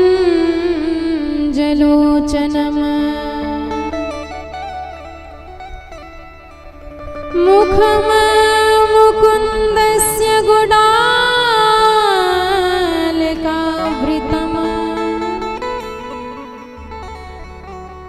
प्रदक्षिणम् मे प्रचरन्ति वै मृगाः। शाम को पहुंचे वृंदावन में, प्रभु के चरण चिन्ह देखे और सामने से देखा कि गोविंद आ रहे हैं, तो कूद पड़े जमीन पर और वही पूरी धूल शरीर में लगाने लगे। गलबैया डाले, बलराम जी कन्हैया आ रहे, पीतांबर और नीलांबर ओढ़े, चरणों में लोट पोट हो गए। भगवान ने जबरदस्ती उठा के गले से लगाया, फिर घर में लाके बिठाए, जलपान इत्यादि कराए। उसके बाद कुशल पूछते हैं मथुरा वालों की, तो बोल ही नहीं पाए। प्रभु समझ गए जब तक कंस रूपी कैंसर है तब तक मथुरा वालों की कुशल नहीं है। आप चिंता मत करिए, हम इलाज करेंगे। पर बाबा से केवल मेला की बात कहना और मेला घूमने की बात कह दिए तो बाबा ब्रजवासियों के साथ मथुरा की तरफ पहुंच गए और इधर कन्हैया भी रथ में विराजमान होकर अक्रूर जी के साथ जा रहे थे। बलराम जी थे। गोपियों को पता चला तो इतना कष्ट हुआ गोपियों को, कहने लगी इसका नाम अक्रूर नहीं क्रूर होना चाहिए। अरे जो हमारे सर्वस्व है, जीवन निधि है, उन्हीं कन्हैया को हमसे छीन करके ले जा रहा है। बहन आज मार्ग में लेट जाऊंगी, रथ को आगे बढ़ने नहीं दूंगी, भले दुनिया में हमारी बदनामी हो जाए तो क्या, जिनके बिना हम रह नहीं सकते उन्हें कैसे अपने आप से दूर हो जाने दें। गोविंद ने जैसे ही देखा गोपियां रथ के आगे लेटी हैं, खूब समझाते हैं कि जाने दीजिए, हम आज जाएंगे, कल घूमेंगे, परसों चले आएंगे। पर गोपियां कहती हैं एक तुम्हारे सिवा प्राण प्रिय नहीं किसी की चाह रही, तुम्हारे अतिरिक्त किसी और की चाह ही नहीं रही है। पद रज से वंचित नहीं रखो प्रिय, हम अनुचरी तुम्हारी हैं, छीनो मत अपनापन जीवन धन, हम पद तरी तुम्हारी हैं। हम तुम्हारे चरणों की दासी हैं और आज हमें छोड़ के जा रहे हो, सोचा भी है कैसे रहेंगे। भगवान ने खूब समझाया पर गोपियों ने समझा तत् सुखे सुखित्वम, यदि उन्हें दूर रहने में ही आनंद आता है तो ठीक है, जाइए आप। मार्ग छोड़ दिया, रथ लेके चले भगवान। अक्रूर जी को बड़ा कष्ट हुआ, जो गोपियों के सर्वस्व है मैं उन्हीं को छीन के ले जा रहा हूँ, यदि अहित हो गया क्या उत्तर दूंगा। सो भगवान ने अपनी पूरी शक्ति अक्रूर जी को दिखा दी।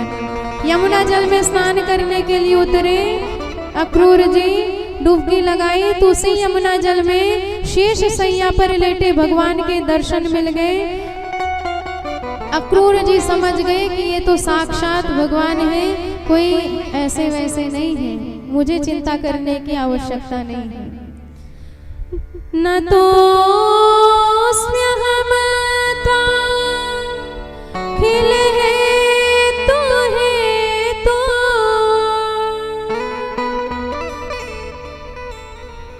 नारायण पुरुष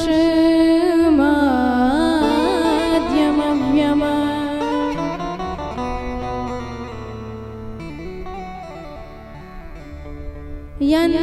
यन्नाभिजाता दरविंद कोशा, ब्रह्मा विरासी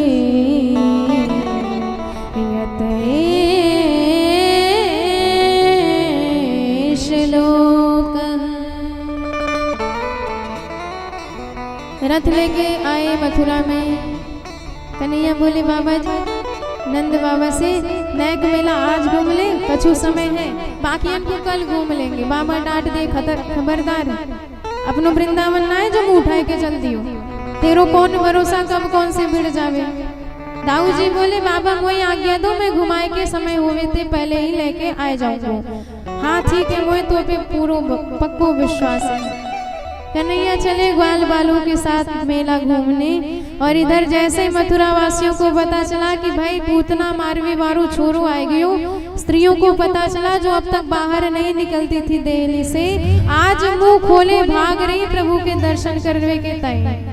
धाए धाम काम सब त्यागी, धाए धाम काम सब त्यागी, धाए धाम काम सब त्यागी, मनहु रंग निधि लोटन लागे, मनहु रंग निधि लोटन लागे, धाए धाम काम सब त्यागे,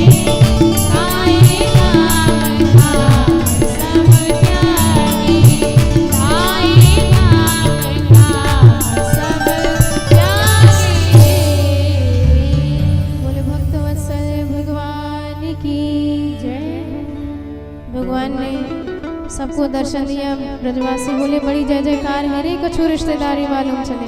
कन्हैया बोले तो मामा जी को घर है, और भाई मामा जी को भांजो पहली बार गांव में आएगो, बाकी जोरदार स्वागत नहीं करेंगे।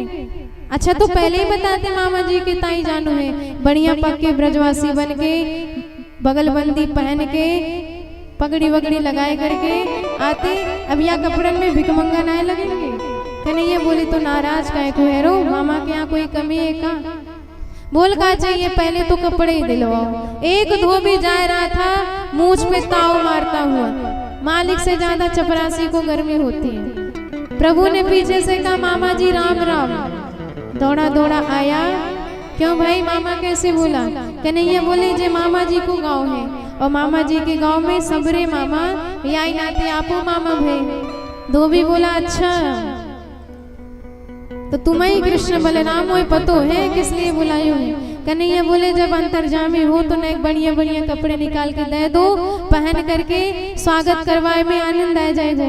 धोबी बोला गवार वाले कहीं के पूरी जिंदगी गुजार दी गईयों के पीछे, ऐसे कपड़े देखा भी है जो पहनेगा आज तू? भगवान ने एक थप्पड़ लगाया और रज कस्य कराग्रेण शिरः काया दपातयत, सिर धड़ से अलग।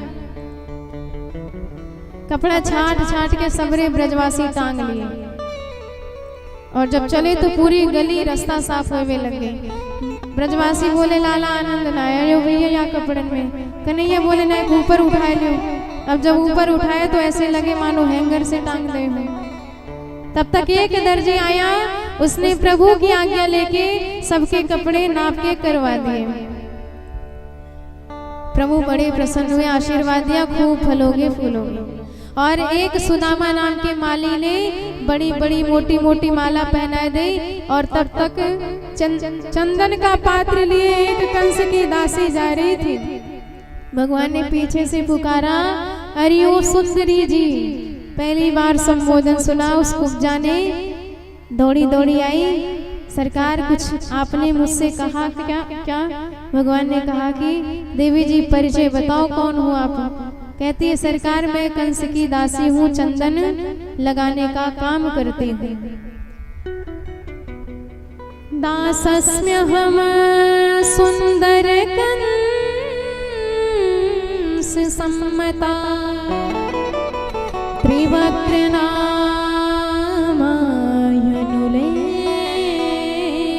कर्मणि।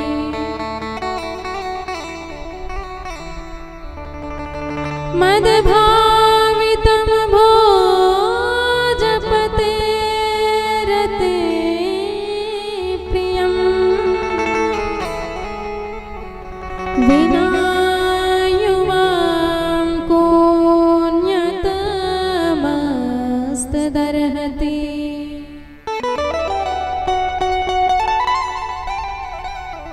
भगवान ने कहा तो जो चंदन मामा जी है दियो करो, सुखा आज हमें लगाए दोगी? कुब्जा ने कहा परम सौभाग्य सरकार, सबरे चंदन पूरे ब्रजवासियों के माथे पर पोत दियो। दाऊ जी बोले अच्छा लाला ये बढ़िया बात है, फ्री के चंदन हिस मेरे नंदन। अरे दरबार में जाते कितनो इनाम पाते। कन्हैया बोले याकू हम ऐसी चीज देंगे जो आज तक कबो काऊ ने ना दी होगी। वहाँ के पास गए, चरण को अपने श्री चरण से दबाए, ठोड़ी पर हाथ लगाए। तब तक ब्रजवासी मुंह फेर के बोले लाला संभाल के जे अपनो वृंदावन धाम लाए। कछु है जाए तेरी जोड़ी तो जम गई, तू भी त्रिभंगा जे भी त्रिभंगी, तू भी तीन जगह से टेढ़ा रहे जे भी तीन जगह से टेढ़ी दिख रही। टेढ़ा टेढ़ी की बढ़िया जोड़ी जम गई। सब परिहास कर रहे थे, इतने में भगवान ने जोरदार झटका दिया और वह जन्म जन्म की कुबड़ी दिव्य छटा के रूप में जगमगाती हुई प्रकट हो गई। मुकुंद स्पर्शना सद्य बभूव प्रमदोत्तना। आगे बढ़े सरकार, कंस का धनुष रखा था। दाऊ जी से पूछे छू के देख लूं। सैनिक हंसने लगे, दूध के दांत गिरे ने धनुष छुएंगे। दाऊ जी ने कहा छू के दिखाई दे लाला। और कन्हैया ने धनुष उठायो, जो प्रत्यंचा चढ़ाई, तुरंत धनुष भयंकर ध्वनि करके दो भागों में टूट गया। इतनी भयंकर आवाज हुई कि कंस गिरते गिरते बचा। समझ गया जब ये धनुष हमें मिला था तो कहा गया था कोई तोड़ नहीं सकता, और जो तोड़ दे वो हमें छोड़ नहीं सकता, मतलब अपनी भी गारंटी खत्म। और उस दिन तो प्रभु लौट के गए। सुबह होते ही समस्त ब्रजवासियों के साथ मथुरा के रंगमंच की ओर बढ़े। द्वार पर ही कुवलिया पीड़ नाम का हाथी था। भगवान ने उसे भी यमराज के दरबार पर भेज दिया। आगे बढ़े तो मंच पर चाणूर नाम का दैत्य आया। सो भगवान ने एक ही चटकना लगाया, एक ही चाटे में चकनाचूर चाणूर चारों खाने चित्त गिरा और उसका भी उद्धार हो गया। मुष्टिकासुर आया तो दाऊ जी ने एक ही मुष्टिका में उसका भी कल्याण कर दिया। शल तोशल आए, उनका भी उद्धार हुआ। कूट नाम का दैत्य कूदता हुआ आया, भगवान ने उसे भी कूट पीस के भेज दिया। और कंस इतना क्रोधित हो गया, वहीं से चीखने लगा, बांध लो दोनों बच्चों को, भागने ना पावे। पहले इन्हें मारूंगा, फिर इनके बाप को मारूंगा, फिर अपने बाप को मारूंगा। भगवान समझ गए इसका खेल खत्म। एक छलांग लगाए सो कंस के सिंहासन के पास पहुंच गए। कंस हड़बड़ा गया, मुकुट गिर गया। भगवान ने बाल पकड़ के घुमाया, याद दिलाया कि मेरी माँ के विवाह की वेला में ऐसे ही तुमने बाल घुमाए थे। आज उनका लाल आया है वह बदला चुकाने के लिए। धक्का दिया, कंस नीचे गिरा अखाड़े में। मंच पर पूरे विश्व का भार लेके जगदाधार भी उसी के ऊपर कूद पड़े और रहे से प्राण भी उड़ गए। कंस का भी उद्धार कर दिया भगवान ने।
इस प्रकार भगवान ने कंस का वध किया और अपनी मैया और बाबा को बंधन से मुक्त किया। देवकी वसुदेव को बंधन मुक्त किया। साश्रुकंठ सारे ब्रजवासियों को वहां से विदा किए और गद्दी पर उग्रसेन जी को राजा बना के बिठाया प्रभु ने। सबने मिलजुल के आज कन्हैया को जगत गुरु का नाम दिया। वसुदेव सुतम देवम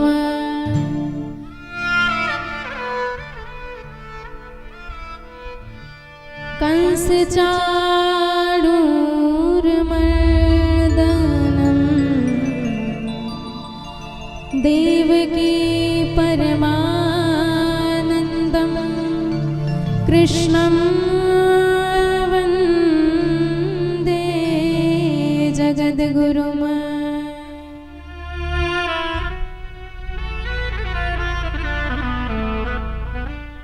बोल कृष्ण कन्हैया लाल की जय हो। 11 वर्ष की अवस्था के बाद प्रभु का मुंडन संस्कार हुआ। जो 10,000 शिष्यों को एक साथ पढ़ाए उसे कुलपति कहा जाता था और उस समय के कुलपति सांदीपनी मुनि थे। उज्जैन नगरी में भगवान ने वहां जाके शिक्षा प्राप्त किया। जनेऊ संस्कार हुआ सरकार का। सुदामा जी को अभिन्न अंग बनाया। लौट के मथुरा आए तो जो राजाधिराज हैं वही श्याम आज उस मथुरा के ऐश्वर्य में अकेले पड़ गए हैं, क्योंकि उनके प्रेम को समझने वाला उस मथुरा मंडल में कोई नहीं है। उद्धव जी जो ज्ञानियों का भंडार कहे जाते हैं, जो साक्षात प्रबुद्ध हैं, बृहस्पति के शिष्य हैं, ज्ञान में अत्यंत श्रेष्ठ हैं, पर प्रेम की भाषा नहीं समझते, भगवान के परम सखा हैं। भगवान चाहते हैं कि कोई तो ऐसा हो मथुरा में जो मेरे प्रेम की भाषा को समझे, मेरा प्रेम समझे, और किसी के प्रति अत्यधिक प्रेम हो जाए, जब तक उसकी चर्चा ना करी जाए तब तक हृदय का बोझ हल्का नहीं होता है। सो भगवान ने उद्धव जी को बुलाया, कह डाली सब सारी अपने हृदय की बातें, और कहते हैं कि उद्धव मेरी गोपियों के पास चले जाओ, जिन्हें हमने वचन दिया था परसों आएंगे। बरसों बिताए दिए, आज तक नहीं गए उनके पास।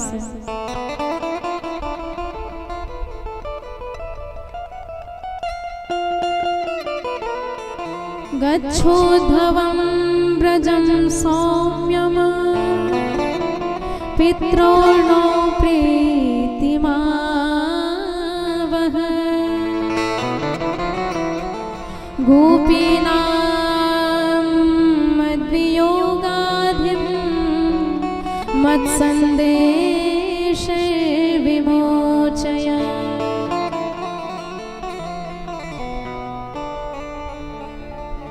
प्रत्यागमन संदेशे बलव्यो में मदात्मिका।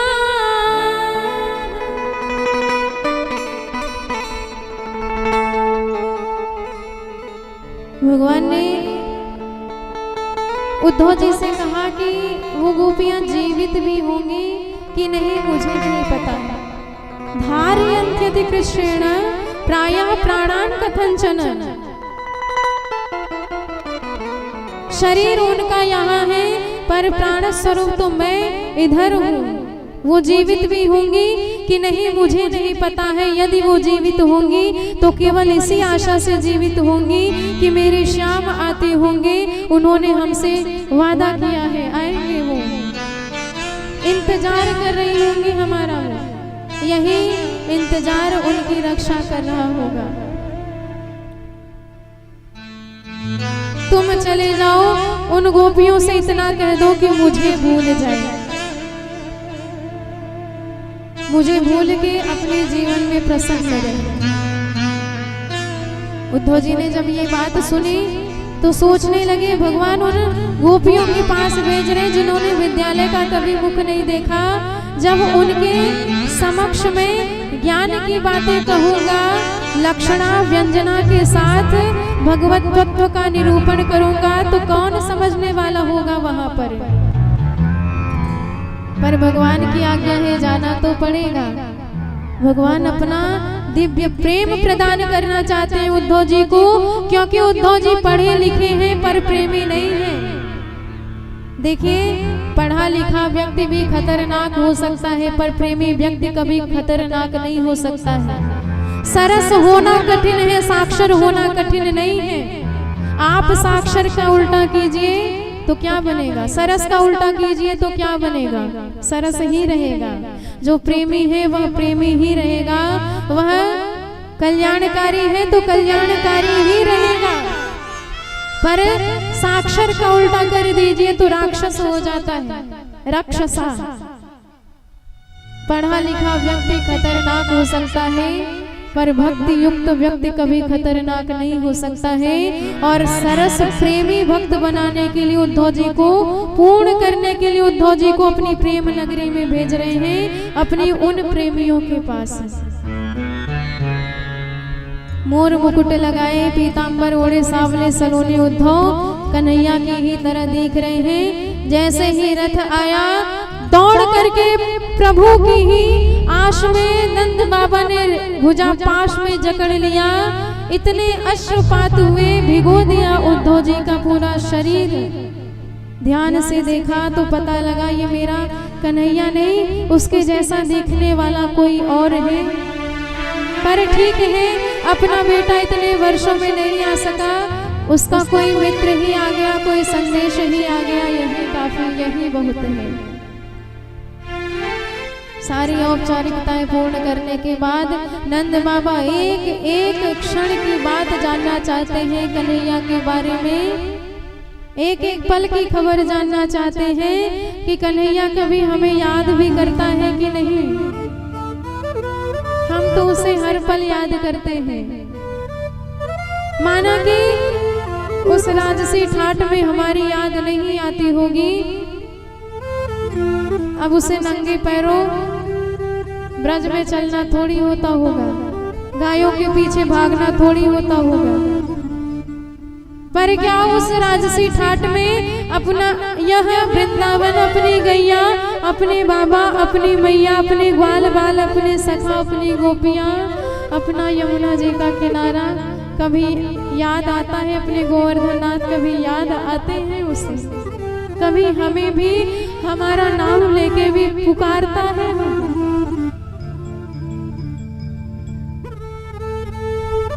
आप स्मरत नः कृष्णः मातरम सूर्यदय सखीन गोपाल ब्रजम चारनाथम गावो वृंदावनम गिरिम। यशोदा मैया की दशा तो और निराली है। बाबा कहते हैं कि कन्हैया ने उसी तरह हमें अकेला छोड़ दिया है, जैसे दक्षिणा लेने के बाद पंडित जी विदा हो जाते चले जाते हैं, जैसे पराग लेने के बाद भौरा उड़ जाता है फूल को छोड़ के, जैसे धन समाप्त होने पर वैश्या छोड़ के चली जाती है, जैसे आग लगने पर जंगल को छोड़ करके पशु भाग जाते हैं, ऐसे कन्हैया भी हमें छोड़ के भाग गया है। यशोदा मैया नाम स्मरण करती है, कृष्ण कहना चाहती है, पर नयनों से अश्रु प्रवाहित होने लगता है और स्तनों से दूध की धारा बहने लग जाती है। अद्भुत प्रेम की दशा है। यशोदा वर्ण्यमानानि पुत्रस्य चरितानि च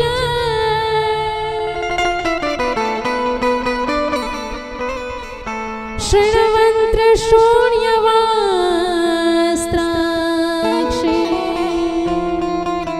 स्नेह स्नुत पयोधरा।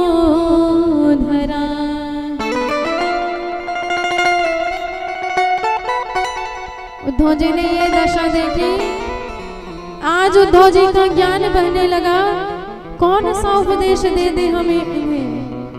अरे सारे सिद्धांत यही कहते हैं, सारे शास्त्र यही कहते हैं, वेद पुराण संत यही कहते हैं, येन केन प्रकारेण हमारा मन गोविंद में लगे, और जिनका मन पहले से ही भगवान के चरणों में रचा बसा है, उन्हें कैसे कह दे कि भूल जाओ कन्हैया को, छोड़ दो उसे, याद करना, कैसे कह दे उन्हें।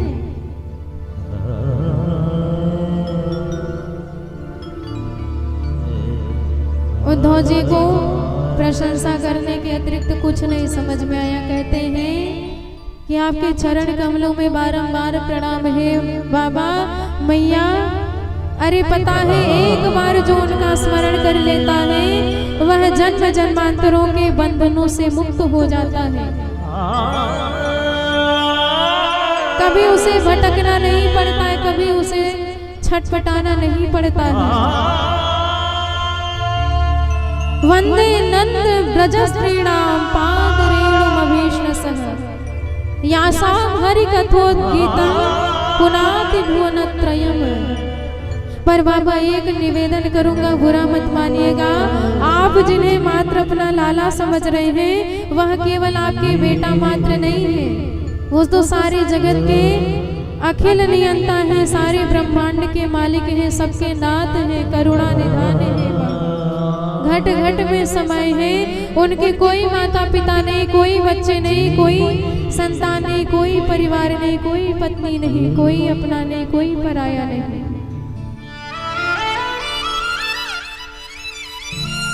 न माता न पिता तस्य न भार्या न सुतादयः नात्मीयो न परश्च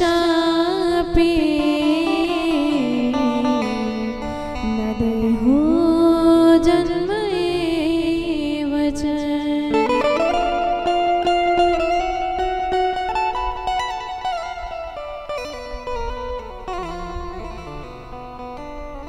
कहते हैं कि वह सारे घट में समाये हुए हैं, जहां से आप भाव से बुलाओगे प्रकट हो जाएंगे। तो गए कहाँ हैं वो?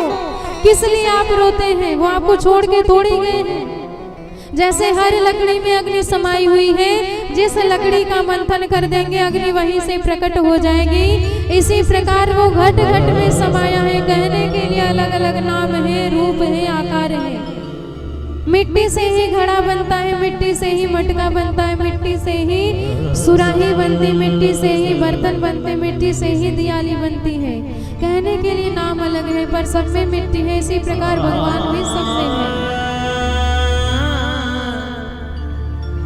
विनाच्युतात् वस्तुतरं नवाच्यं सएव सर्वं परमार्थ भूतः। नंद बाबा ये बात सुन के कहते हैं कि उद्धव तुझे कैसे वह भगवान समझ में आते? मुझे तो नहीं लगता कि वो भगवान है। अरे भगवान परम शांत होते हैं, पर मेरा कन्हैया तो महानटखट था, गोपियों के मटके फोड़ता था। भगवान बंधन से मुक्त करने वाले होते हैं, पर मेरी यशोदा ने उसे बांध के रख दिया था उखल में। कैसे मान ले मेरी ये आंखें कि उसका कोई रूप नहीं होता है, जिन आंखों ने उसकी सावरी छटा का दर्शन किया है। कैसे मान ले मेरी ये गोद कि उसका कोई आकार नहीं होता है, जिस गोदी में उसे लेके खिलाया है। कैसे मान ले मेरी ये हाथ कि वह अव्यक्त होता है, जिस उंगली से पकड़ के उसे चलना सिखाया है।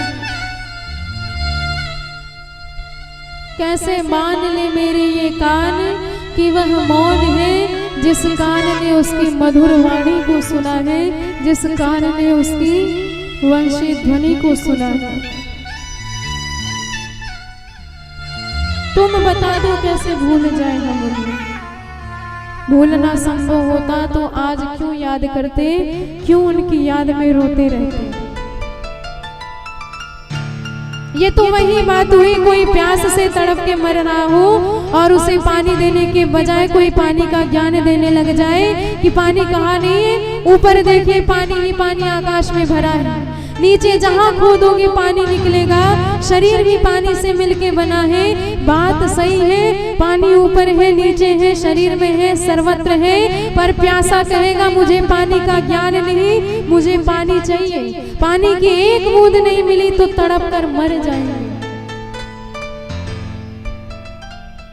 तो जो आंखें उनके रूप सुधा की प्यासी हैं, वो आंखें कैसे मान ले, तुम्हारा ज्ञान कैसे स्वीकार कर ले? उद्धव जी इतने बड़े ज्ञानी, आज कोई उत्तर नहीं मिला कि किन उत्तरों में समझा सके। प्रेमी समझाए नहीं जाते हैं, सच्चे जो आशिक हैं वो बहकाए नहीं जाते हैं। कदम एक बार जो आगे रखते हैं वो लौटाए नहीं जाते हैं। जिन्हें तुमसे मोहब्बत है वो मिटाए से नहीं मिटते हैं। खुशी से तार पर चढ़ते हैं वो लटकाए नहीं जाते हैं। पतंगे शमा पे जलते हैं वो समझाए नहीं जाते हैं। उद्धव जी वहां से सीधे गोपियों के पास आए। गोपियों की दशा तो और निराली है, उन्हें तो हर चीज में वह सांवला सरकार नजर आता है। जो भी नैनों से दिख रहा है सब में कन्हैया ही कन्हैया नजर आते हैं। प्रभुमय संपूर्ण जगत दिखाई पड़ रहा है। श्याम तन श्याम मन श्याम है हमारो धन, आठों याम उधो हमें श्याम ही से काम है।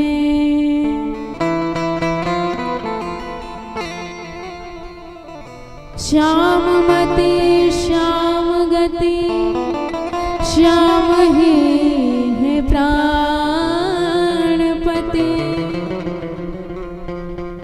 श्याम सुखदाई सो भलाई शोभा धाम है।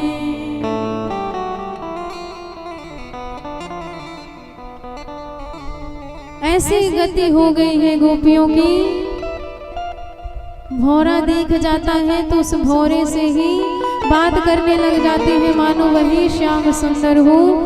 कहते हैं तू उसी कपटी का यार है ना, उसी की तरह छल करने आया है, चल तुझे सुना देते हैं उसकी कपट कथा, कितना कपटी है, कितना निर्दयी है।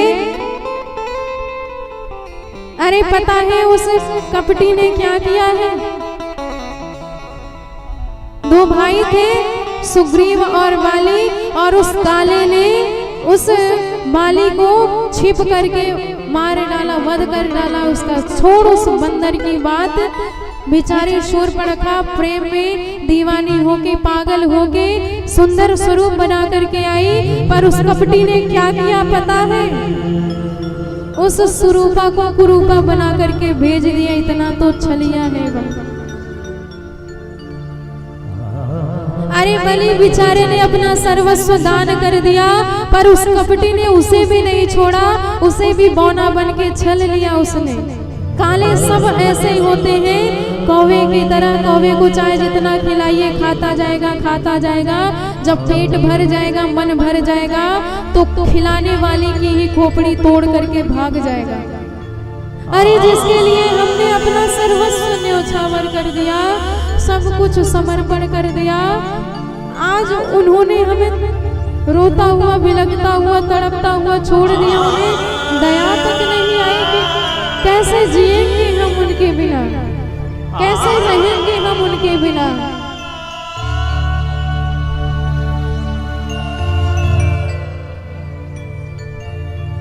मधुपति तव बंधु मां स्पृशांग्रिम सपत्न्या, कुछ विलुलित माला कुंकुमश्मश्रुभिर्नः। वहाँ तो मधुपति स्तनमाननी नाम प्रसादम यदु सदस्य विडम्ब्यम यस्य दूतस्य मेदृक। गोपियां कहती हैं तेरी मूछों पर पीला पीला जो चंदन का दाग लगा है ना, ये बताता है कि उस कपटी ने, उस छलिया ने मथुरा में जाके किसी और सुंदरी को हृदय से लगाया होगा, तो उसके हृदय का कुमकुम उसके माले पर लगा होगा, और तूने उसी माले के पुष्प का पराग लिया होगा, तो वह चंदन तेरी मूछों पर लग गया। तू हमें चिढ़ाने आया है, भाग जा यहाँ से। किशोरी जी ने डांट दिया उस मधुकर को, उस भौरे को। भौरा जैसे उड़ा, तड़प पड़ी किशोरी जी, हे भौरे भैया सुन, कन्हैया को ये बात मत बताना, उन्हें बड़ा कष्ट होगा, उनका हृदय दुखेगा। हमने उन्हें कभी कुछ अपशब्द नहीं कहा है, कोई गलत बात नहीं कही, बताना मत, ये तो मन का विषाद था, सो तुम्हें देखते ही निकल गया। उद्धव जी के होश उड़ गए, भौरे में भी उन्हें भगवान की छटा दिख रही है। ऐसा अद्भुत प्रेम है। श्याम श्याम पुकारती रहती हैं। आइए बड़े भाव से हम भी उसी झांकी में मन को निवेदित करें। प्रभु के चरणों में एक हमारा हृदय पुष्प है, सोनी को निवेदित है। बड़े प्रेम से आइए प्रभु को याद करते हैं। राधा जो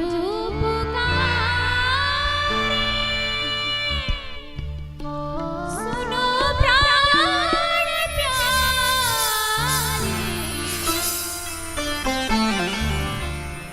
कब से खड़ी हूँ तेरा रसता निहारे। राधा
और जब होश आया तो एक ही आशीर्वाद मांगा कि प्रभु इतनी कृपा करना, यदि जन्म देना तो इसी वृंदावन में देना, यहाँ से बाहर हमें मोक्ष भी नहीं चाहिए।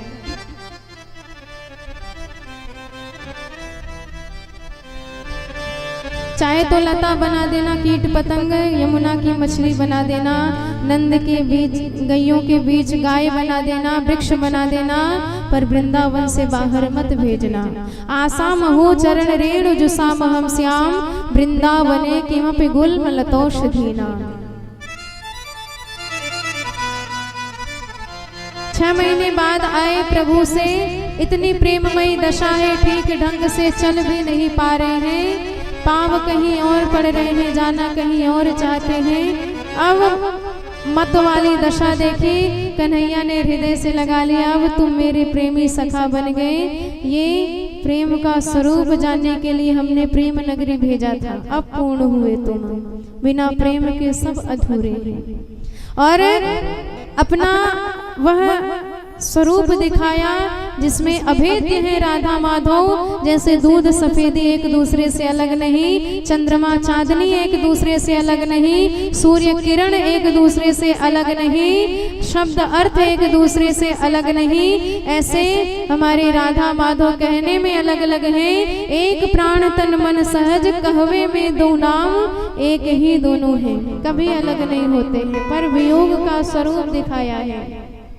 पास रह के भी बहुत दूर हैं, दूर रह के भी बहुत पास हैं। अब हम सब 10वें स्कंद के उत्तरार्ध में प्रवेश करते हैं, जिसमें वर्णन आता है कि भगवान द्वारिका पुरी का निर्माण करवाते हैं समुद्र के भीतर विश्वकर्मा भगवान से। और जरासंध ने 17 बार आक्रमण किया, भगवान ने परास्त किया उसे।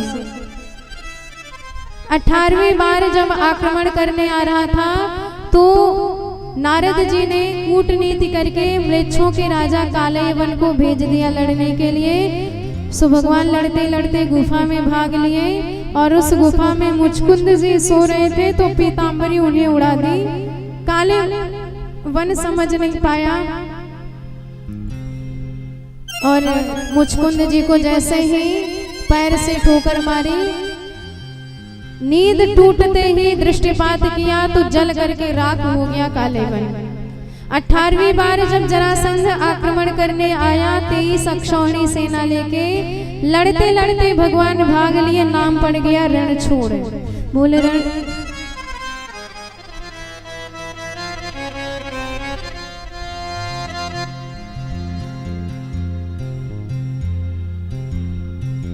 और प्रभु सीधे प्रवर्षण पर्वत पर पहुंचे, चारों तरफ से घिरवा के आग लगवा दी जरासंध ने। भगवान वहां से कूद करके सीधे द्वारिकापुरी में पहुंच गए और अपने मथुरा वासियों को पहले ही पहुंचा दिया। 25 वर्ष की अवस्था में द्वारिकाधीश बने हमारे द्वारिकाधीश प्रभु द्वारिकापुरी में विराजमान हैं। विवाह कैसे हुआ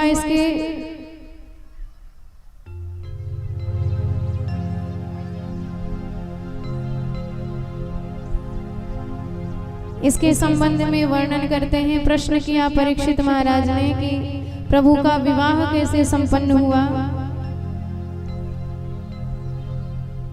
तो सुखदेव जी बताते हैं 25 वर्ष की अवस्था में लक्ष्मी स्वरूपा रुक्मिणी जी के साथ भगवान का प्रथम विवाह संपन्न हुआ था।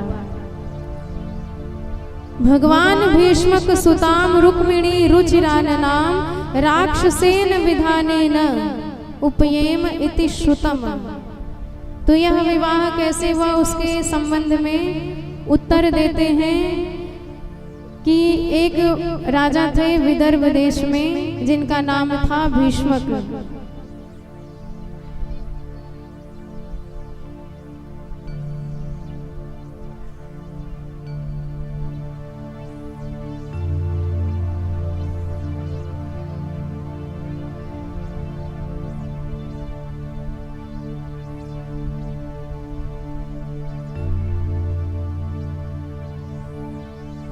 भगवान भीष्मक सुता रुक्मिणी रुचिरानना राक्षसेन विधानेन उपयेम इति श्रुतम्। राजा से भीष्मको नाम विदर्भाधिपते महान तस्य पञ्चाभवन् पुत्रा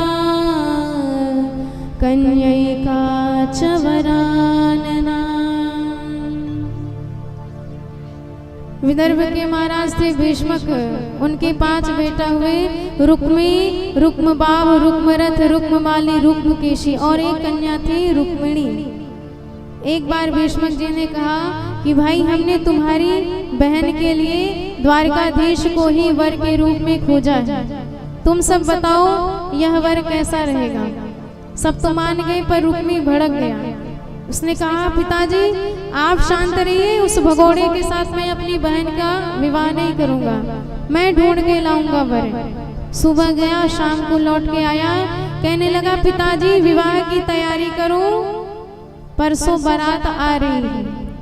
चौंक पड़ी, इतनी जल्दी बारात कहाँ से आ रही है? तो बताया कि शिशुपाल वर के रूप में आएगा, चेदी नरेश दमघोष पुत्र। अब रुक्मिणी मैया ने ये खबर सुनी, धड़कन तेज हो गई, क्योंकि उनके हृदय में तो द्वारिकाधीश विराजमान है। भाभियों के पास गई रोती हुई, भाभियों ने कहा बहन रोने से काम नहीं चलेगा, कम से कम द्वारिकाधीश के पास एक पत्र तो भेज दो, वो अवश्य आएंगे। सो एक पत्र लिखा 7 श्लोकों का, पंडित जी को थमाया कि महाराज ये पत्र नहीं, मेरे प्राण है, प्राणाधार के पास लेके अति शीघ्र पहुंचिए। और पंडित जी जैसे ही पहुंचे प्रभु ने खूब स्वागत किया और जब प्रश्न किया कि बताइए यहाँ आने का क्या कारण है, पंडित जी ने पत्र थमाया, पत्र पढ़ लीजिए सब समझ में आ जाएगा। भगवान ने कहा आप स्वयं पढ़ के सुना दीजिए। पंडित जी ने कहा आपका पत्र है, प्राइवेट है, कोई राजनैतिक नहीं जो पूरी सभा में पढ़ के सुना दे। भगवान ने कहा ब्राह्मणों से हमने कोई रहस्य नहीं छिपाया, आप तो पढ़ के सुनाइए। तो पंडित जी ने रुक्मिणी मैया का वह भाव भगवान के समक्ष प्रकट किया। श्रुत्वा गुणन भुवन सुंदर शृण्वतां ते निर्विश्य कर्ण विवरो हरितोऽङ्गुतापम् रूपं दृशां दृश्यमताम् अखिलार्थलाभम्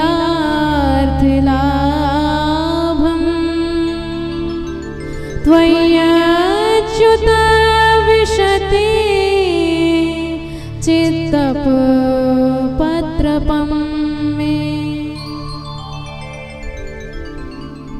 रुक्मिणी मैया 2 संबोधन से भगवान को पुकारती हैं कि हे अच्युत त्रिभुवन सुंदर, मेरे कान तो तृप्त हो गए आपकी कीर्ति सुनते सुनते, पर न जाने नयनों को कब वह लाभ प्राप्त होगा, कब आपकी सांवरी छटा का दर्शन मिलेगा। सरकार मैंने तो मन में प्रतिज्ञा कर लिया है, यदि विवाह करूंगी तो आप ही से करूंगी, नहीं तो 100 जन्म लेने के लिए भी तैयार हूँ, पर आजीवन कुंवारी रहूंगी आपके बिना। पर प्रभु आप मेरे लिए सिंह के समान हैं और मैं आपका भाग हूँ, आपका अंश हूँ, और आज आपके भाग को कोई सियार उठा के ले जाएगा। इसलिए दुर्भाग्य से मेरी बारात कहीं अन्यत्र से आ रही है, तो आप आइए, वीरता का परिचय दीजिए और मुझे अपना बना के यहाँ से ले जाइए। रुक्मिणी मैया का यह भाव सुना प्रभु ने गदगद हो गए। पंडित जी क्या बताएं, यही हाल अपना भी है। पंडित जी चौंके, आप भी सुना दीजिए अपने हृदय का हाल। भगवान कहते हमने भी रुक्मिणी जी की इतनी चर्चा सुन रखी है कि हम भी उन्हीं के नाम की माला दिन रात जपते हैं, हम भी उन्हीं के दीवाने हो गए। वेदा हम रुक्मिणी द्वेषान ममोद्वाहो निवारतः। पहले तो हमें पता नहीं था उनके मन में क्या है, अब उनके हृदय की बात हमें पता चल गई है, इसलिए देर करने की आवश्यकता नहीं। तुरंत प्रभु ने शैव्य सुग्रीव वलाहक मेघ पुष्प 4 घोड़ों को अपने रथ में लगा दिया और पंडित जी को रथ में बिठा लिया और चाबुक चलाई तो घोड़े सीधे हवा में बात करते नजर आए। इधर बलराम जी पीछे से द्वारिकाधीश कह के पुकारते ही रह गए। सैनिकों से पूछा क्यों भाई इतनी रात को द्वारिकाधीश किधर चले गए? सैनिकों ने कहा कि एक पंडित जी आए, पत्र थमाए, फिर न जाने क्या क्या चर्चा चली, सीधे भागते नजर आए। बलराम जी ने कहा तो क्या यह बात सत्य है कि पत्र कुंडिनपुर से आया है? सैनिकों ने कहा बिल्कुल सत्य है।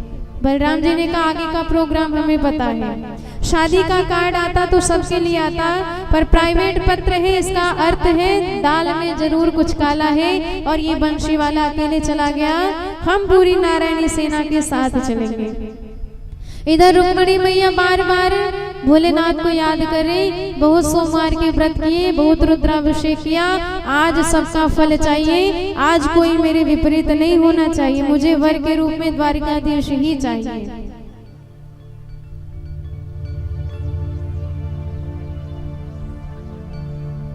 इस प्रकार प्रार्थना कर ही रही थी, सामने से पंडित जी आए, मस्त चाल से हाल बता रहा है कि काम करके ही आ रहे हैं। रुक्मिणी मैया दौड़ी दौड़ी आई, पंडित जी ने हाथ दिखाया, देवी जी जाके मंदिर में उनका इंतजार करिए, वो पधार रहे हैं।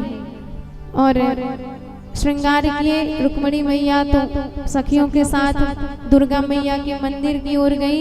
पत्र में भी निवेदन किया था सरकार को कि हमारे यहाँ जब किसी कन्या का विवाह होता है तो गिरिजा पूजन करने मंदिर जाते हैं, तो मैं भी वही जाऊंगी, आप वही मुझे दर्शन दीजिएगा।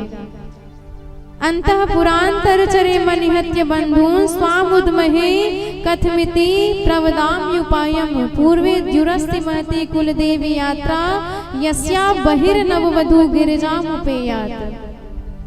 और इधर नगर में बैंड बाजा बज गया कि शिशुपाल बारात लेके आ गया और सगाई करने के लिए सामान लेके भीष्मक जी गए। मार्ग में द्वारिकाधीश मिल गए और वेश इतना अद्भुत, सैनिकों को लगा यही दूल्हे सरकार है, सो सगाई का सारा सामान एक एक करके द्वारिकाधीश को ही चढ़ा दिया।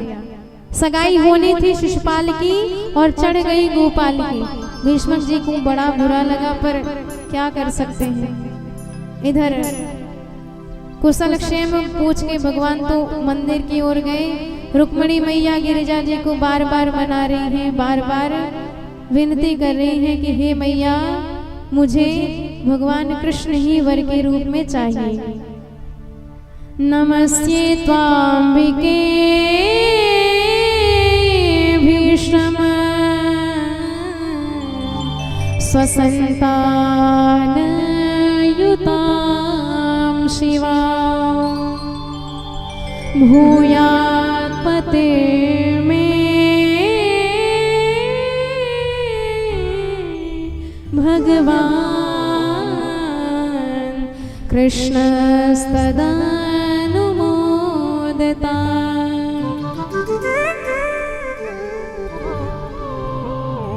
और दुर्गा मैया की पूजा करने से क्या फल नहीं मिल जाता, सब कुछ मिल जाता है।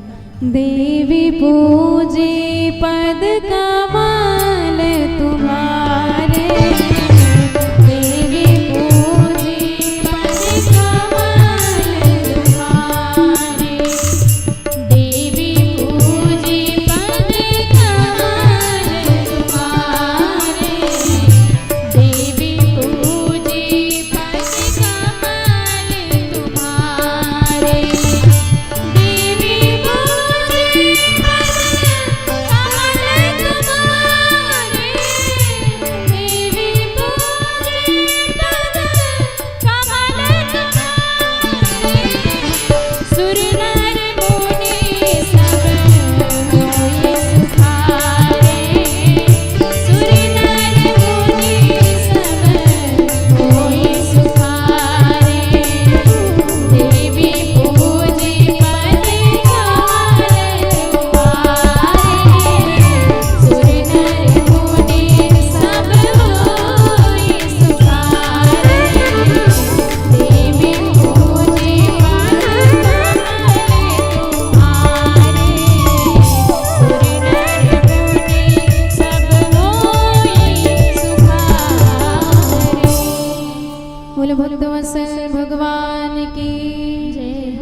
आशीर्वाद मिल गया मैया का, बाएं बाएं अंग फड़कने लगे। वाम उरुर भुजम नेत्रम स्फुरन प्रिय भाषणम।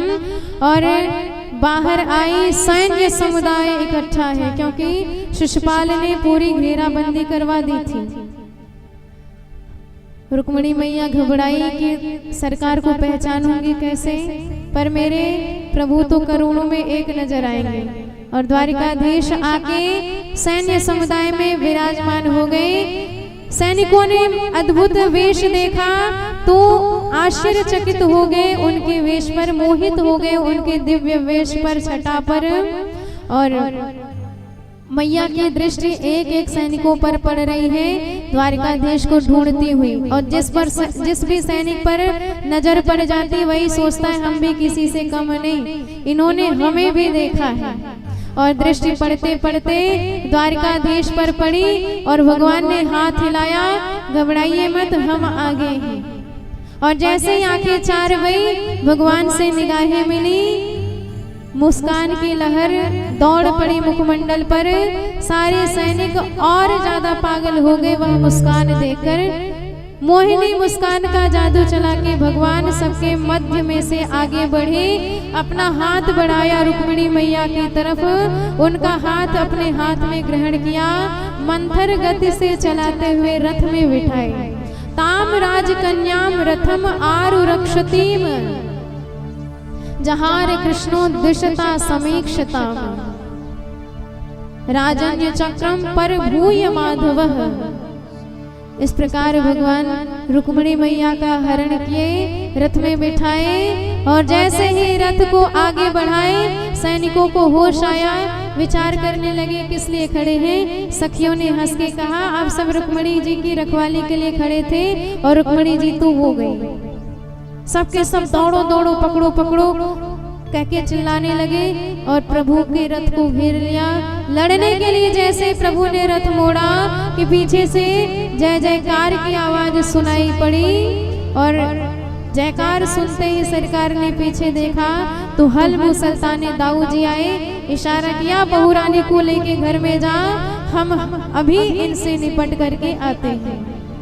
इस प्रकार भगवान रुक्मिणी हरण करके द्वारिकापुरी आए। घर घर मंडप बने हैं, सरकार के विवाह उत्सव की दिव्य धूम मची हुई है। सारी दुनिया आज प्रभु के इस उत्सव में आनंद लाभ उठा रही है। आइए हम और आप भी प्रभु के दिव्य भव्य विवाह उत्सव में मन को निवेदित करें और जीवन को परम धन्य व कृतार्थ बनाएं। बोल द्वारिकाधीश की किसने सजाया तुमको मोहन, किसने सजाया तुमको मोहन। बड़ा सोना लागे, बड़ा प्यारा लागे हो, बड़ा सोना लागे, बड़ा प्यारा लागे। किसने सजाया तुमको मोहन, किसने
द्वारकाधीश और रुक्मिणी महारानी की आई है। तो एक बार जोरदार जयकारे लगाएंगे आप सभी लोग। बोले द्वारकाधीश की, बोले रुक्मिणी महारानी की। और सभी लोग दोनों हाथ उठा के बड़े भाव से गाते हुए, बड़ा सोना लागे, बड़ा प्यारा लागे, बड़ा सोना लागे, बड़ा प्यारा लागे। किसने सजाया तुमको मोहे, किसने सजाया तुमको मोहे। बड़ा सोना लागे, बड़ा प्यारा लागे, बड़ा सोना लागे, बड़ा प्यारा लागे।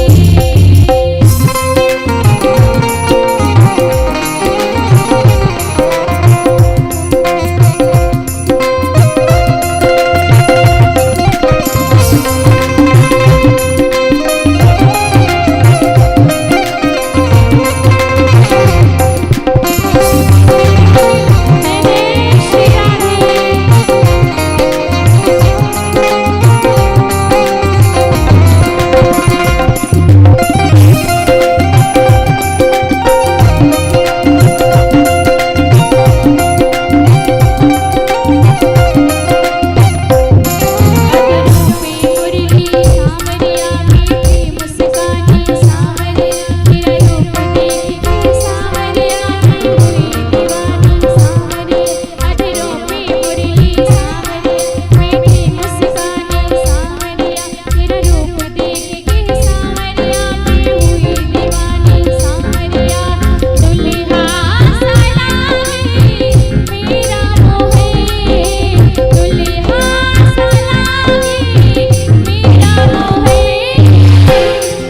और सभी लोग दोनों हाथ उठा के बड़े भाव से गाते हुए, बड़ा सोना लागे, बड़ा प्यारा लागे, बड़ा सोना लागे, बड़ा प्यारा लागे। किसने सजाया तुमको मोहे, किसने सजाया तुमको मोहे। बड़ा सोना लागे, बड़ा प्यारा लागे, बड़ा सोना लागे,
जय हो।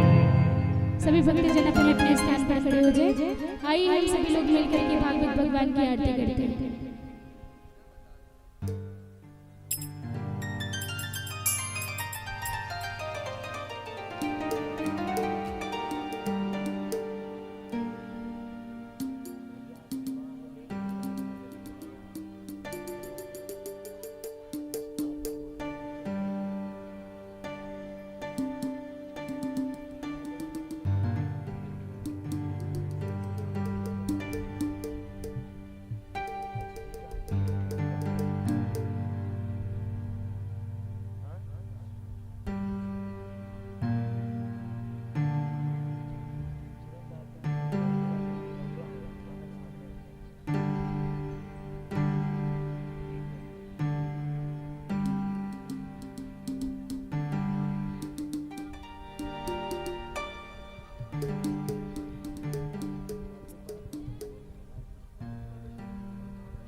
जिनको पाव पूजन करना है वो सभी लोग बारी बारी से आ जाएं।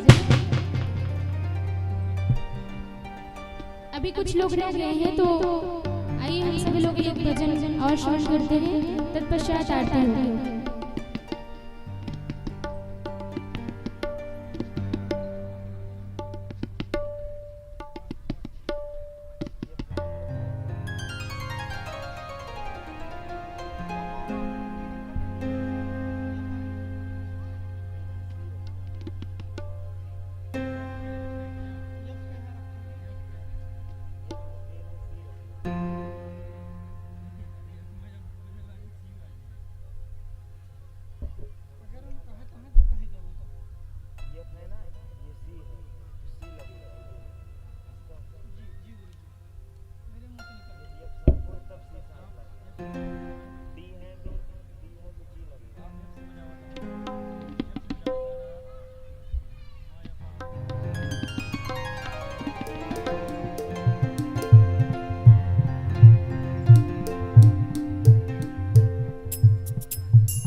हरि हरि हरि हरि।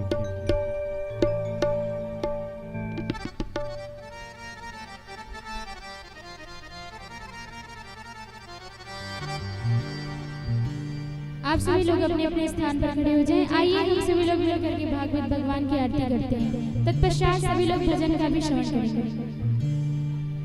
ओम इदगम हविः प्रजननं मे सदशवीर्गुं सर्वगणिगुं सस्तये आत्मशनि प्रजाशनि पशुशनि लोकशनि भयशनि अग्नि प्रजां बहुलां मे करोत्तन्नं पयोरेतु अस्मासु दत्ता।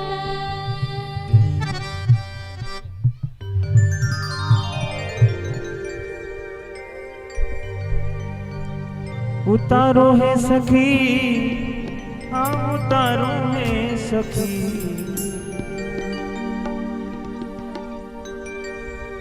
उतारो है सखी, हाँ उतारो है सखी, सांवर दुल्हा के आरती उतारो है सखी, सांवर दुल्हा के आरती उतारो है सखी, उतारो है सखी, हाँ उतारो है सखी, उतारो है सखी, हाँ उतारो है सखी, सांवर दुल्हा के आरती उतारो है सखी।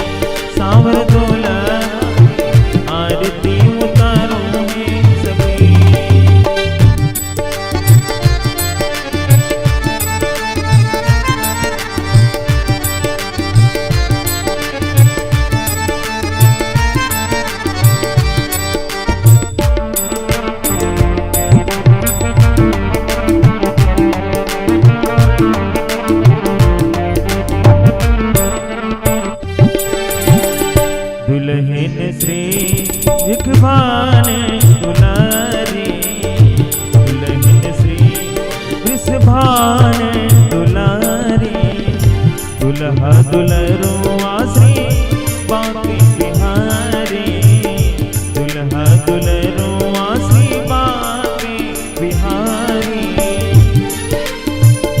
भारी भारी नैना निहारू है सखी, भारी भारी नैना निहारू है सखी। चित चोरवा के आरती उतारू है सखी, चित चोरवा के आरती उतारू है सखी।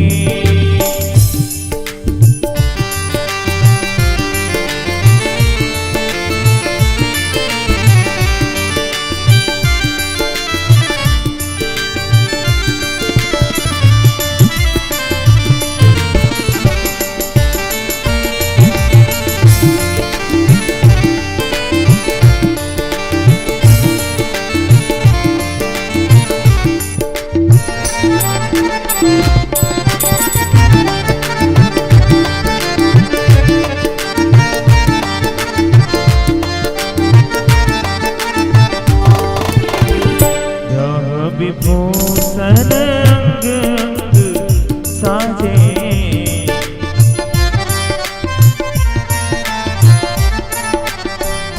यह विभूषण अंग अंग साजे। बड़ी मंडप मंगलमय राजे, बड़ मंडप मंगलमय राजे। तन मन धन निमछारू है सखी, तन मन धन निमछारू है सखी। सावर दुल्हा के आरती उतारो है सखी, सावर दुल्हा के आरती उतारो है सखी। उतारो है सखी, उतारो है सखी, उतारो है सखी, हम उतारो है सखी। सावर दुल्हा के आरती उतारो है सखी, चित चोरवा के आरती उतारो है सखी। कर्पूर गौरम करुणावतारम संसार सारम सदा वसंतम हृदयारविंदे भवं भवानी सहितं नमामि।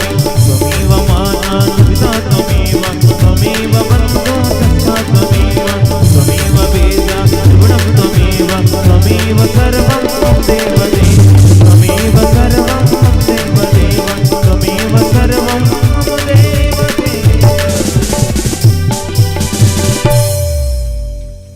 जले निषेधले कर्णं पुष्पै देवाभिवन्दनम्, आरोग्यार्थे आत्माभिवन्दनम्। मन्त्रपुष्पाञ्जलिः।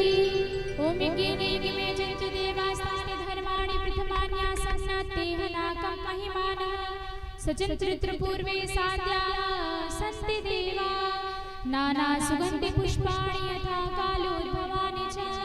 पुष्पाञ्जलिर्मया दत्त्वा गृहाण परमेश्वर, गृहाण जगदीश्वर। मंत्रपुष्पाञ्जलिं समर्पयामि। बोले श्रीमद् भागवत महापुराण की, बांके बिहारी लाल की, सांवरी सरकार की, राधा रानी सरकार की। बोले सियावर रामचंद्र की, पवन सुत हनुमान की, उमापति महादेव की। धर्म की, अधर्म का, प्राणियों में विश्व का, गौ माता की, गौ माता की, सत्य सनातन धर्म की, सत्य सनातन धर्म की। नमः पार्वती पते हर हर महादेव। जय जय सीताराम, जय जय राधे श्याम। बोले वृंदावन बिहारी लाल की।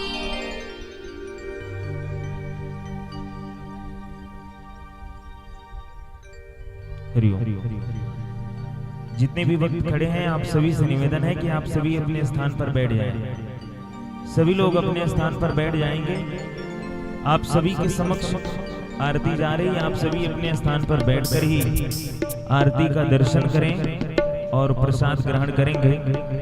आपके पास तक ही आरती और प्रसाद जा रहा है। आप सभी अपने स्थान पर बैठकर आरती और प्रसाद को ग्रहण करेंगे।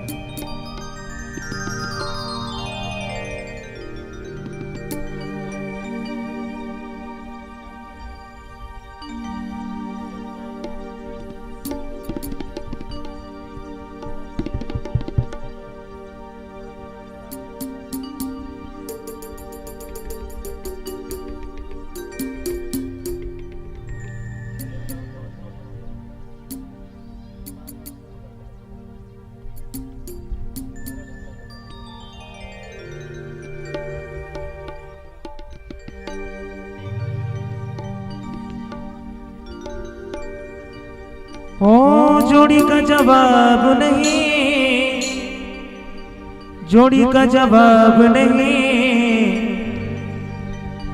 दूल्हा बने हैं नंदलाल, जोड़ी का जवाब नहीं।